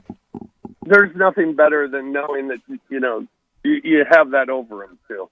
Grizzlies have been to a conference final; they haven't, and I find that is great to still have. It was take the Clippers even out of it, but the expectation of that team and where they were positioned and just the Nuggets to do it. They didn't have any expectations, though. Paul George said they didn't have any expectations. Which is unbelievable. Are you kidding me, man? I mean, playoff P and Kawhi, they joined forces to win a championship. That's all that they were trying. No, this is your get to know each other year. This is your meet and greet season for the Clippers. That's just silly. Because LeBron and Anthony Davis have met each other pretty well, and they've gotten along. I mean, that's ridiculous. But it was amazing to watch. I mean, what the Nuggets have done is, nothing short of remarkable. And, they've done it with huge comebacks and they've had to gut out games, and it's been so taxing for them. But last night, I mean, the way that game just got away, and it got away so quickly, was incredible to watch. Nuggets couldn't miss. They were hitting everything, and Clippers couldn't hit a thing, and they were playing sloppy, and Kawhi's turning it over, and it's like, wow, what has happened? But there was a little bit of satisfaction. I'll be honest with you. Sure, a little bit of satisfaction. Yeah, especially when you got whatever Morris twin they have on their team and Patrick Beverly at the end. Yeah, I was joking with Peter about I lost track of which one was which probably like 5 years ago. I usually could tell, but I have no clue which Morris twin plays for who now. One plays for the Lakers. Yeah, and they're both just unlikable, and they just don't get along with people. With anybody, with anybody, man.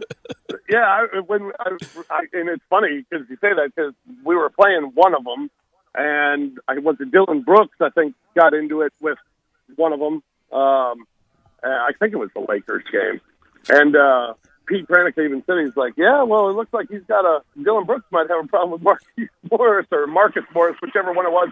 And Brevin just pointed out, he said, hey, bottom line is he's not the only one. That guy gets under everybody's skin in the entire league.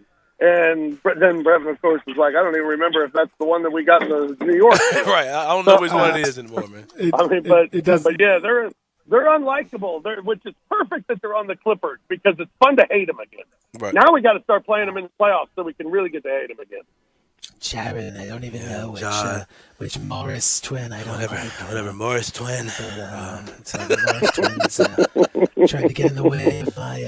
Hey, one of them got into it with Dylan. 30 or 40 points. It was one of them got into it with Dylan. I can't remember. It was Markieff. Yeah. It was Markieff. Yeah. Markieff was one who got into it. Yeah. And he plays for the Lakers, right? No, he's playing for the organization. Knicks. Organization. I'm talking about the Knicks game. I don't know. I'm not sure if we're talking about the same. No, Markieff now plays for the Lakers. Markieff plays for the Lakers now. Well, which one was that? Was Marcus. Which one got into it with Dylan at the Knicks game? That was Marcus. Marcus. That was Marcus Morris. Markieff was in another one too. Man, both Morrises have gotten into it with Dylan. Yeah, that was between Jay Crowder, Elfrid Payton. Jay Crowder. Yeah. That's right. That's right. Well, one of you is at the house right now. So get mad at your brother because he's still playing basketball. That's all I can tell you. I don't know. Well, again, are we sure though they're in the bubble and swap out now? Everyone talked about the whole Morris twins swap out, wrestling style. They can absolutely do it now because Marcus, you could just stick around. Yeah, just hang around in the bubble. Hang around and swap out. I mean, this would be oh man. Do some load management. Play one this game, and then, yeah, exactly. Yeah. I like that idea. Kind of like the old Brady bunch, man. Yeah. There's an allegation that they actually did that. Like there's a conspiracy theory where people think they actually did that in the game. Yeah, I know. Yeah. That's crazy. Didn't like it matters. Right. What a choking franchise the Clippers are, though. 0-8 all-time in games that would get them to the Western Conference Finals. Have never been there before. Magic Johnson piling on last night on Twitter. Damian Lillard, CJ McCollum, everyone piling on, rightly so. It was a disgraceful, disastrous situation. And I think it really affects Kawhi Leonard's. And I'll tell you this, Fish. We talked about the Rockets and their situation, the Bucks. Crisis teams all eliminated in the second round. What are they going to do? What's Giannis's long-term future? Kawhi and Paul George have 1 year left on their deals. They're going to be free agents after next year. And did they want to stick around for this? Did they want to try to keep this group together?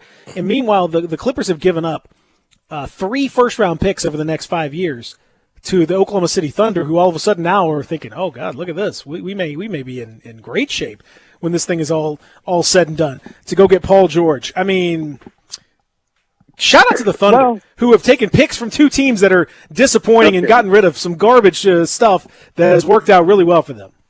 Yeah, no kidding. They unfortunately, they did it right. I think for the Clippers, though, I mean, a week ago you were a favorite to win the NBA title. I mean, how much can you really change? And how much, I mean, how much can you? What can you do to get better? I mean, they could use a point guard. That could really help. Yeah. So maybe that's something you do, but you have to believe you're close and as close as you're going to be. I mean, they don't have any. What kind of flexibility do they have to make a move? What moves can they make? I mean, their rosters, they're already a luxury tax team. What else do you? Yeah. I don't know. I don't know. Their teams are creative and get things done, but you almost have to try. But even if you don't, you come back as the favorite to win it next year. Yeah, at least you're up there. At least. Yeah, I mean, a team like Houston, it's basically you got to figure out. All right, this ain't working, and let's scrap the coach and let's do this because we're not getting anywhere. I mean, the Clippers are ascending, and they should be playing in the conference finals, and they again, as a week ago, they were the favorites to win the NBA championship. So I think this really sucks the way the season came to an end, but I think you have to believe we got the team to do it. We got the personnel to do it. If we can tweak the roster, great. If not, we're going to be one of the favorites to win it next year. So I mean, what can you do? What would you do? I'd stand pat. Yeah. Is the Bam Adebayo block at the end of the game the greatest block in NBA history? It's up there. It's funny. It's funny. The first thing that I thought of when I saw that block, and I'll never forget it. There was when Hubie Brown was the head coach of the Grizzlies, and Stromile Swift had a block party. And after the game, one of the reporters asked Hubie Brown if Stro is one of the best shot blockers he's ever coached. And Hubie stopped him. He's like, I've coached Bernard King. I've coached some of the greatest shot blockers that ever played in the game. So let's not get ahead of ourselves on Stromile. And I thought Stromile. Stromile. So I can see him butchering the last name and just Paul calling that Gasol. Paul Gasol. Yeah. So I thought that. So I didn't want to overdo it and say, oh, it's the greatest block I've ever seen. But damn, that's one of that's it. It's not the greatest block I've ever seen. That's one of the greatest blocks I've ever seen. In that moment, that clean, with Tatum coming with that much force, and Tatum being a superstar player that he is, what was on the line? I mean, everything made it. That's. I can't remember one better. I can't. I mean, maybe I could be. I mean, the LeBron Chase block is the one. The LeBron Chase block with Iguodala is the one that's like in Game 7 of the finals in 2016 has got to be up there. But the only difference there is that a chase down block to me is different than a block at the rim, the guy's about to dunk one-on-one when he's about to dunk on you. The level of difficulty. Man on man. Yeah. Ooh, I know. I mean, yeah. Just one-on-one challenge accepted. It was. Either you're about to dunk on me, either you're about to make a highlight dunking on me, or I'm about to make a highlight saving the game blocking. And then it was like a game saver. Like, if he had made that dunk, it would have tied the game up. Like, so Adebayo said, game over. Like, it's over right here. So yeah. And then for him to just come down and grab it too, it was like, wow. I mean, that was awesome. What an awesome play. I mean, one of the great dunks or one of the great blocks was Kawhi's middle finger block last week. Yeah. That was incredible. But last night, man, I don't remember one better. Hubie might, but I don't remember one better than that. Well, Rob, we talked about conspiracy theories earlier when we were earlier in our conversation today. Where do you stand with the conspiracy theory of Jimmy Butler being Michael Jordan's love child? I need you to be on the right side of this, Rob. There's only one right answer. So I need you to be on the right side of this, Rob. So pictures are pretty eerie. I don't know. I'll go. Yeah, he is. Yeah, absolutely. Jimmy Jordan. I mean, boy, he's showing something. I mean, Hair Jordan is what we'll call him. Man, he's been unbelievable to watch, and it's been fun to watch because this is Jimmy Butler's coming out party. I mean, I think we all knew that he had great talent, but certainly there were questions about him everywhere that he's been, and you wondered if he was the problem, and just to see what he's doing, it's been fun to watch. And what a great story for Jimmy Butler. What a series he's had. He's become a superstar in this postseason. Yeah, he's the guy that I've often criticized, and I've always kind of said things about Jimmy about the way he moves, begging to get out of teams and wanting to go to Miami, who didn't look like a winning situation before he got there, and he's came in and he's really found his place and he's doing his thing with the Heat. Yeah, can't knock him. No doubt. He's been in other situations where he was either second fiddle or he was a big man on a terrible team with a terrible coach, and I mean, I don't know. I think maybe we look back and see the situations that he was in and see that those situations were not ideal and hadn't been ideal, and the coaches were not ideal.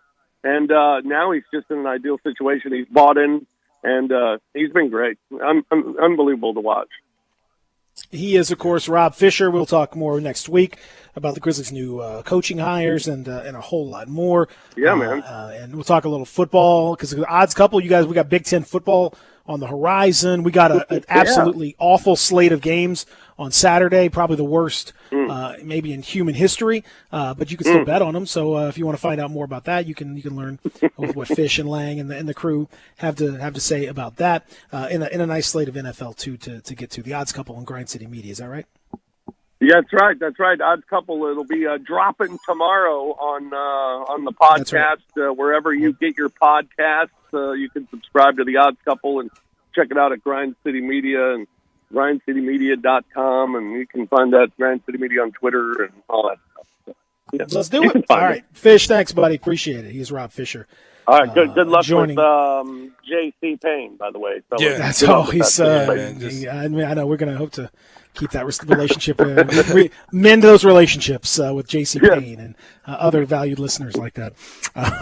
Thank you very much. Rob Fisher joining us. We'll come back and continue here. In hour number 3, brought to you by friends at Acura of Memphis. Real Sports Talk, Sports 56, 96.1, 87.7. It's R&R on Sports. The word is out about R&R on Sports, where you've heard interviews from Ken Griffith Jr., Dr. J, Hank Aaron, and many, many more. R&R on Sports, Saturday mornings, 10 a.m., Sports 56, 87.7, and 96.1. Don't miss us. We've all heard of Casper, the sleep company with outrageously comfortable products at not so outrageous prices. From award-winning mattresses to pillows, sheets, and duvets, Casper transforms the way we sleep one snooze at a time. Every Casper mattress is designed with a system to react and adapt to your body all night long. Inside, precisely 1,501 perforations create a cooling system so effective that you will not be awake to notice. Only Casper mattresses are made with 86 supportive gel pods to align your spine and eliminate aches and pains. Altogether, it's the cooling, supporting comfort that you need for the most refreshed feeling come morning time. From bedding, bed frames, and now even a dog bed, Casper has everything you need to build the bed of your dreams. And now with 0% APR financing options, it is even easier to try a Casper mattress. Simply go to Casper.com, use the code ROAM, and get $100 off your mattress order. That's code ROAM, R-O-M-E, for $100 off your mattress order. Terms and conditions do apply. See Casper.com/terms. Golfers, it's time to tee it up at Edwin Watts Golf Shops. Introducing TaylorMade's brand new P-Series irons. Check out the P7 MB and P7 MC, both made with the perfect combination of performance, feel, and hint of forgiveness. And the new P770 is designed to leverage TaylorMade's forged hollow body construction to pack as much distance and forgiveness you can find in one club. Come in today and get custom fit for the P-Series performance irons and find your right fit. Edwin Watts Golf, serving golfers since 1968, home of the 90-day 100% satisfaction guarantee. At Jason's Deli, you can stuff yourself full of great deli food that's healthy, fresh, and best of all, it's not expensive. Jason's Deli is all about choice. Whether you're looking for a gluten-free menu, vegetarian sandwiches, healthy kids' meals, or if you'd like to invent your sandwich via the build-your-own selections, Jason's Deli has you covered. And they only use fresh, wholesome ingredients. Choose from the club and specialty sandwiches, paninis, wraps, soups, salads, pastas, and much more.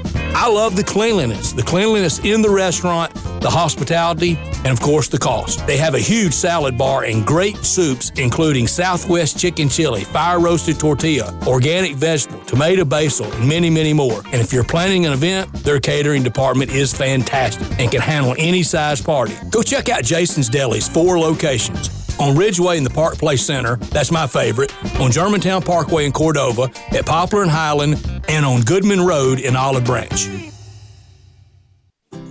Is your wife asking you to stop eating junk food? Well, we have you covered at Humdinger's. It's quick and it's healthy, and most important, it tastes amazing. With many choices from salmon salad to rainbow trout and grilled asparagus. Come visit us for lunch at Humdinger's, 6300 Poplar Avenue. So good, Coach Penny eats with us weekly. Don't forget, Humdinger's offers full-service catering for weddings, social events, or your corporate lunches. You can call 901-260-8292 to find out more. Welcome back to Sports 56 Mornings with Peter Edmiston. Yes, I will be good, I promise. Co-hosting Sports 56 Mornings is Anthony Sane. That's great, man. This hour is brought to you by Acura of Memphis. Now, back to Peter and Anthony. Yeah, I'm afraid, like I'm scared as a dog, but I've got a new song, and I want y'all to sing along. Sing along. See, this is the way that we walk on a sunny day when it's raining inside and you're all alone.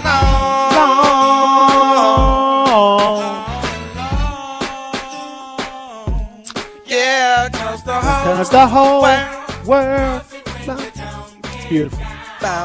Love this song. I'm such a Outcast Days is making me feel good. Yep. This song was on their greatest hits album that they came out, like a compilation. Oh yeah. Yeah, it wasn't on one of their typical No, albums. it was like a special. Yeah, it was like a. Yep. Whatever So, floats your boat and finds your lost remote. Zach, you got to. This is from the people working at the airport who got laid off.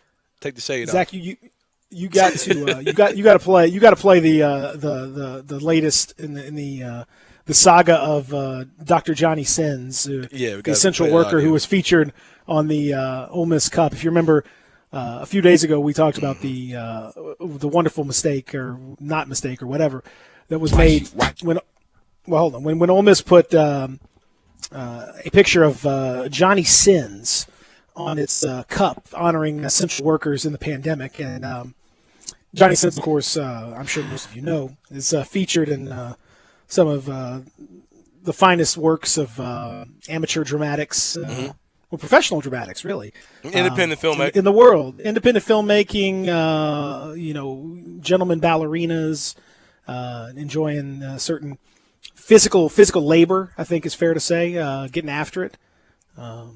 And, in these times, it's not easy to get after it like that. And he's a doctor, of course, as he's played a doctor many times on screen. It's vitally important. Yeah. And so if you look him up, you'll probably see his work. I think I advise you to look up his work at your work with the volume turned up way loud. Definitely, that's what you should do. No? That's a little problematic. Well, anyway, as they've somebody, I guess he's on Cameo, and we've talked about Cameo. Cameo before. Cameo is hilarious. We have to do a Cameo segment here pretty soon. I'm excited about that. But someone had him deliver this message, trying to get him to do the hottie toddy. They always have a celebrity. They have a celebrity to do the "Are you ready?" Well, somebody has offered this, and so this is essential hero, essential worker, Dr. Johnny Sins, talking to the Ole Miss fans. I'm honored to be an Ole Miss hero on the 2020 Stadium Cup. I'm no hero, just a guy who plays one. But like a doctor, you have to be ready to rise to the occasion. So from your 2020 Ole Miss hero, I have one question for you. Are you ready? Hell yeah! I mean, come on, they've got to let him do this. I call on Lane Kiffin, Keith Carter, everyone associated with Ole Miss. I call on you the opening day, this of all crazy years. Let this man call and do call the hottie toddy. Yeah, this has to happen now. Yeah, Johnny Sins, someone who's been passing out hottie toddy for a while in his films. There's no question. Are you ready? Hell yeah, damn right. Zach just broke down. Shout out to Johnny Sins. He's made for this, man. I mean, he is. Who's passed out more hottie toddy than Johnny Sins over the last 20 years? Come on, man. One of the greatest hottie toddy dispensers probably ever. Hotties all over the place. Yeah. A little toddy here. Toddy, I mean, it's what it should be. This is what it's all about. This is what America's all about right now. Yeah, man. 2020 got us down a psychedelic rabbit hole right now, man. You talk about it, but you talk about a key performer, and you talk about a guy that I mean, he hits hard. He gets after it. He rises to every occasion. And he may have multiple personnel on him. He's getting double and triple teamed, and he still manages to come out on top. It's impressive. You got to give him that. I mean, he's an impressive performer. Yeah. Is there an I in team, or is he a team player? I think he's very much a team player. I think he's a giver. I've seen him. My understanding is that he's a giver. I've seen some team projects he's been in. There's been pretty good stuff. So. Group project. So I think there's definitely a group project too, okay. That's he's been in, and that's that's nice. It's a good lesson for everybody out there. Yeah. Got to work as a team, I mean, especially now with folks out there, and you got COVID, you got to deal with all that, and he's still out there. You talk about like guy putting his head down and just getting in places that you couldn't even imagine, and he's just willing to do it, and that's what it's. I mean, a lot of people wouldn't do that, and so he certainly should be allowed to do that. So I call on Keith Carter again to let's make this happen. Yeah. It's 2020. It's time. It's time. Yeah. It's time, ladies and gentlemen. It's time. This is Johnny Sins. It's still the fun. All right, so I know this is hilarious. Now here's my question to you. We have the Big Ten returning to action, albeit with some more stringent regulations about the quarantining and all that stuff. And yet in Shelby County schools, we have an indefinite pause or a continuation of the pause in the action. They've postponed fall sports until further notice, is what Joris Ray, the superintendent, has said in a video announcing the decision. It says it's all fall sports, including contact sports, of course, as long as the district is virtual. Now, to me, Anthony's saying, this just makes perfect sense. If you can't have kids in schools, then you can't have kids playing extracurricular activities. Yeah, I can't knock him for what he's doing. I think as long as your doors to your schools aren't open, you can't be trying to have kids out there playing sports.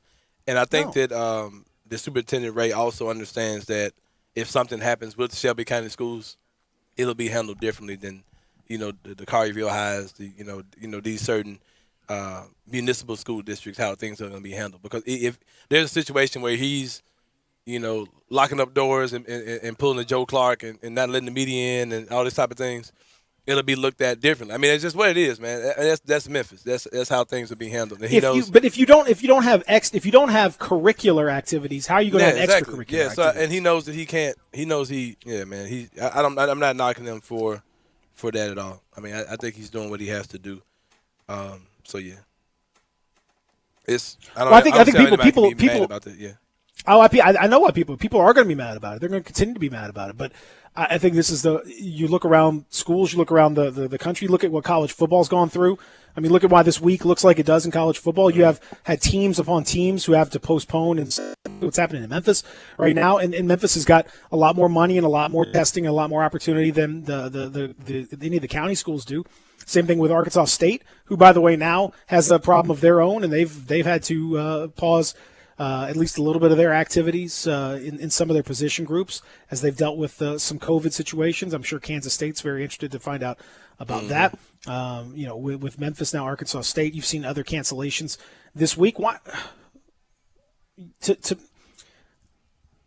I don't get why we're. I mean, I do get why we're doing it, but it's frustrating to me that we continue to just say, if these guys get it, whatever. Like we don't even care. I mean, like we just don't seem to care if people get it. You have that aspect of it saying, and then from a testing standpoint, you have the Big Ten returning, but they're returning with daily antigen testing. Okay, That's cool. We have daily testing that happens for people around the White House. We have daily testing that happens around certain situations. Shana. Why is it that we prioritize these things? Now, I mean, the answer is obviously money. Money, yeah. Spoil it for you. But I'm saying, why do we allow that to happen?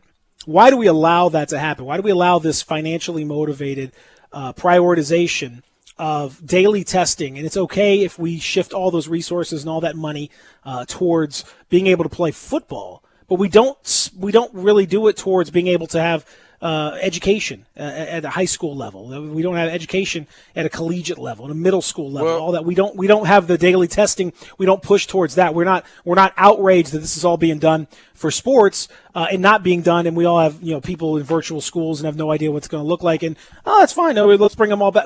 That's what a ridiculous use of resources. If we have that access, why are we not pushing for it to be more widely available in a non-sports entity? I got two easy answers to that, and I'm going to be counter to what you're saying for the most part. Number one, if they're doing it through private companies, I don't have any problem with it at all because we live in a world where big bank takes little bank. So if you got money to provide tests for your players like that, I'm not going to knock you for that. If there are private companies who have these available and they're selling them to you, I'm not going to knock you for having the ability to buy these private tests. I'm not knocking the NBA for buying wristwatches that alert people when they're within 6 feet of each other, or rings that tell you, hey, man, you might have COVID. Like, I'm not mad for them using their resources to have that type of technology. Then I'm also not going to act like the athletic departments don't fund a lot of the academic things that go on these college campuses. I get what you're saying, but that's just where I part ways with you. But they don't really. I mean, they don't. They're money losers academically, generally speaking. I mean, but how big are they don't fund that stuff. I mean, they act as a marketing wing, sure, but they don't fund it. But that's what I'm saying, bro. If they're a marketing wing, if kids are going to Alabama because of Alabama football and just Alabama athletics, they're funding athletic. I mean, they're funding the education part as well because those kids. But they're not. I mean, if people weren't paying, sure, I'd have more of a understanding of that argument. Yeah. If people playing football were funding scholarships for a whole bunch of people, but as it turns out, people are paying more money now, more than ever before, to go to college on average. The costs have gone absolutely through the roof over the last 20 or 30 years. And, you're not changing anything about that. So it's not as if they're making some kind of a sacrifice so that more people can. No, I get what you're saying. I understand the idea of capitalism and the capitalist system when it comes to that. Now, I disagree. There are always resources being diverted. We don't have enough resources in this country for testing as it is. We don't have enough resources to be able to actually, we can do the test, but to actually like run the tests and to get the results and actually go through them in the labs, we don't have enough space. In these private companies, they're well within their rights to do that, but it's taking up resources that could be used and could be diverted in a different way. The point is the money that they're spending, Anthony, if they could spend that money on their general student population instead of their athletic programs.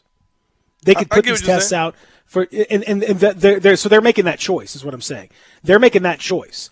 And I mean, good for them to be able to protect those athletes, but why are we not outraged that that's the choice that people are making with their money? That's the choices that universities are making with their money, rather than bringing you bring these kids on campus, and we've gotten thousands and thousands of kids across the country sick, bringing them back to campus and then having to re-quarantine and all that stuff just because we're trying to play. That's my point. Yeah, so I'm not. No one's like morally wrong or whatever, but but that's just a to me that's an abdication of your responsibility as a higher education provider. Yeah, I totally agree with you as far as that's concerned. I just think that's the world we live in, and also to your point, it just feels like a lot of these schools they just reopen just to make money off of dorms and just to have to validate having sports. I mean, and that's the thing I haven't liked about any of it. You know what I mean? Like I feel like the kids on campus have been thrown into this den as well, just so we can almost validate having sports on the field. Now I may be wrong. I mean, it's just this is how it feels like to me.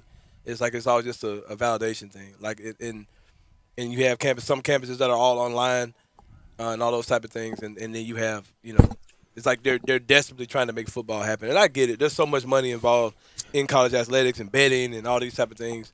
But it's just kind of wild to see, man. Like you see a situation like here in Memphis with U of M, 20 cases shutting down the program for whatever amount of time. And, yeah, man, it's wild. But that's what I'm saying. Like if it's fine in the NFL and the NBA and all that stuff because these are we know what they are. They've put it out there. They are money-making enterprises. That's what they are. They're professional operations. They pay their players. They've collectively bargained with their players the rules and everything else that they're going to do with all this. So we know the deal. Yeah. Like, is it morally right? Whatever. I mean, like, there's all kinds of different things about that. But we know the deal. In college sports, it's supposed to be about the academic environment, and they're supposed to be quote unquote student athletes, right? Mm-hmm. And it's supposed to be about the greater good of these young men and young women who are playing these various sports out there. And they're not collectively bargaining any of this stuff. They have no control as the players about other than do they play or do they not play. That's it. They have no control over the regulations and all that stuff. And some schools are really stringent, and some schools are not, and some people are, and some people aren't. They don't have any control over it though. They have no skin financially in the game. And all this sacrifice that's being asked to be made is being asked to be made by players who don't benefit financially from it. The NBA players benefit financially from making that sacrifice. The NFL players benefit financially from making that sacrifice.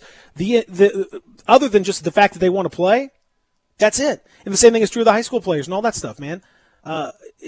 You're asking them to make sacrifices that don't make any sense financially or otherwise. Like we talked about, we were saying, well, why are we stopping these kids from playing and they want to play? We talked about that.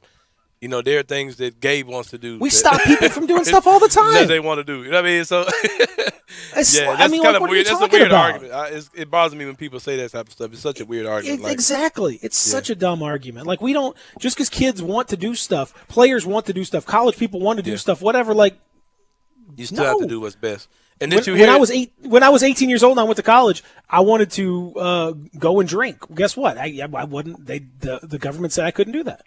So I was 21. Did you hear Coach Orgeron yesterday with his interview he had? Oh, yeah, when he said that most of the players already have it. Yeah, most of my guys already had it. Hopefully they won't get it again. Like what do we – like that's like, is that the goal? This ain't the chicken pox, man. They very well could get it again, Coach. Well, not only that, but we don't even know the long-term ramifications of this stuff. I mean, you just don't know. I mean, there's enough evidence out there that there are long-term issues that can come from having it, even if you're asymptomatic, that you don't want to mess around with it. You don't want to get it. You don't want to encourage people to get it. I mean, like, I'm not – some people are going to be fine. Some people aren't. But, like, you don't want to encourage people to get it.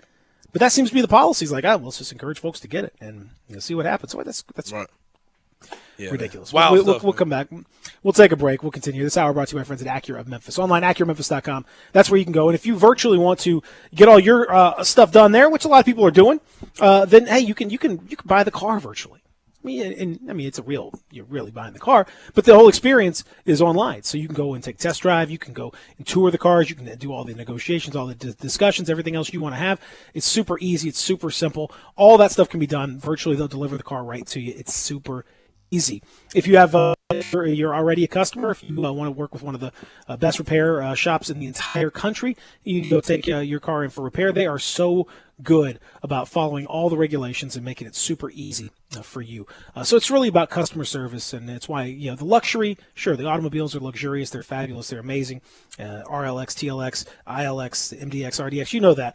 But it's the customer service that's extremely luxurious, and I think you're going to enjoy that, and that's why so many folks have gone back again and again. Acura Memphis, online, AcuraMemphis.com. Go see them at 385 and Ridgeway. Back in just a minute as we continue from the Family Leisure Studios, Real Sports Talk, Sports 56, 96.1, 87.7. Want to get your voice heard? Hit us up on the First Bank phone line or First Bank text line. The folks at Homer Skelton Hyundai want to say thank you. Thank you, Memphis, for another spectacular year. They set records, but I can understand why. You think about the product. Where else do you get a 10-year, 100,000-mile limited powertrain warranty? That's what you get on every new car at Homer Skelton Hyundai. Oh, and thank you again for the 11th straight year, the #1 certified pre-owned car dealership in all of Memphis. It starts with that product, but then it goes to the shopper assurance. Where else do you go where you get transparent pricing, flexible test drive, take the car for a couple of days if you want, streamlined buying process? You're not going to be there all day, in and out. And then, and I have not seen this anywhere else, the 3-day worry-free exchange. You buy a new car, if you've got any buyer's remorse, you've got 3 days to change your mind. Just get on Lamar, take it into Mississippi, the first exit's Craft Road, turn left, and go see Chris True and all the gang at Homer Skelton Hyundai. You're scrambling around. You need a haircut. Where you gonna go? I got a place that has 15 locations. I've got a place where details matter. I've got a place that can be invigorating and relaxing at the same time. You know what it is. It's Supercuts. Every haircut ends with the signature hot towel finish. Every haircut matters. When you're getting ready, you go into Supercuts. The stylist will pay attention to every detail. So you get the haircut you want, and of course, you're going to finish with that signature hot towel. You walk out clean, sharp, and not just ready, but super ready. And you might want to ask that hairstylist about what the Tea Tree experience is. One part invigorating, one part relaxing. The Tea Tree experience is something you need to try. 15 locations. I mentioned that, didn't I? All you've got to do is go to supercuts.com. You'll find the one nearest to you. Get super ready at Supercuts. Brian Elder's Roofing Solutions. Chris Price here for Brian Elder Roofing. The storms we've had over the past several months have been devastating to our communities. The rainy season is ahead. You may have not even noticed the dripping in your attic, water stains throughout your home, or even worse, mold and mildew. Please call Brian Elder Roofing and we will send out our project managers to assess any damage. We will not try to sell you a roof if all you need is a repair. We will measure your roof from outer space. 0% for 60 months, even no payments till 2022 are available with approved credit. If you've noticed missing shingles, water stains, leaks in your roof, call us before you call your insurance company at 867-0303. That's 867-0303, and we will provide a free, thorough inspection of your roof's condition. Call 867-0303. Brian Elder's Roofing Solutions.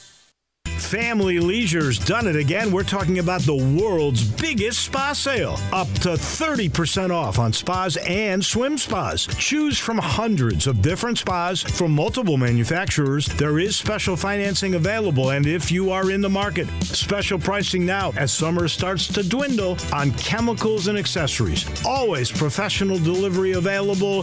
The spas are going crazy at Family Leisure, I-40 and Whidden Road. Welcome back to Sports 56 Mornings with Peter Edmiston. Yes, I will be good. I promise. Co-hosting Sports 56 Mornings is Anthony Sane. That's great, man. This hour is brought to you by Acura of Memphis. Now, back to Peter and Anthony. Second. Well, it's the M.I. cricket letter, ain't no one better. And when I'm on the microphone, you best to wear your sweater, cause I'm cooler than the polar bear's toenails. Oh, hell, there he go again. Talking that bend corners like I was a curve. I struck a nerve, and now you about to see the southern play get served. I heard it's not where you from, but where you pay rent. Then I heard it's not all right, so but how much you spend, you got me bent like elbows, amongst other things, but we may have to do like day number 2 of this. I don't know. I didn't Yeah, man. We need more. Yeah, well, Friday is what, Funk Friday? Yeah. No, tomorrow's Thursday. Tomorrow's Thursday. So this tomorrow is Thursday. Who cares about wrestling? We'll pick it up later.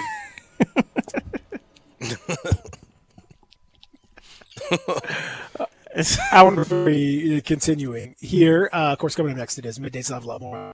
The return of the Big Ten, it would appear, based on a press conference and a report and all that stuff. It was discussed, rumored, all that sort of thing, and now it is indeed happening. Yep. They're coming back. They're coming back. It's going to be a while, but they're coming back unless, of course, they're not. That's the question, because they got all kinds of issues with quarantines and a 21-day quarantine for positive players and for close contact. They have stringent regulations about not only spread on the team, but also spread in the student population. If it gets over 7.5% positivity in the student population, everybody's got to shut everything down for a week. 5% on the team, they got to shut it down for a week. Wow. I mean, it's but they are coming back 8-9 weeks. Yeah. Man, college football is so weird. Like, you got teams starting next month and teams ain't played a game yet, and it's crazy, man. Whatever they do, man. However they make it happen, I'm down. Go Big Tigers. thanks to your brother Greg for joining Yeah. us, for CJ's dad joining us, for JC Payne, Rob Fisher, Johnny Sins. Big show. We have a lot. Shout out to Gospel Kirk Music. Franklin, Yeah. Kirk Franklin, Gospel Music, Lecrae. Mahalia Jackson, Toby Mac. Lecrae, DC Talk, all those guys. Elvis Presley, Striper. They were all there. All the big guns were out. Zach did a good job today. Saying you did a pretty good job, I guess. Appreciate you, man. All right. Just trying to make it. I did great, as usual. We got to, of course, get out of here. But coming up next, it's Middays. Everybody, have a great hump day, y'all.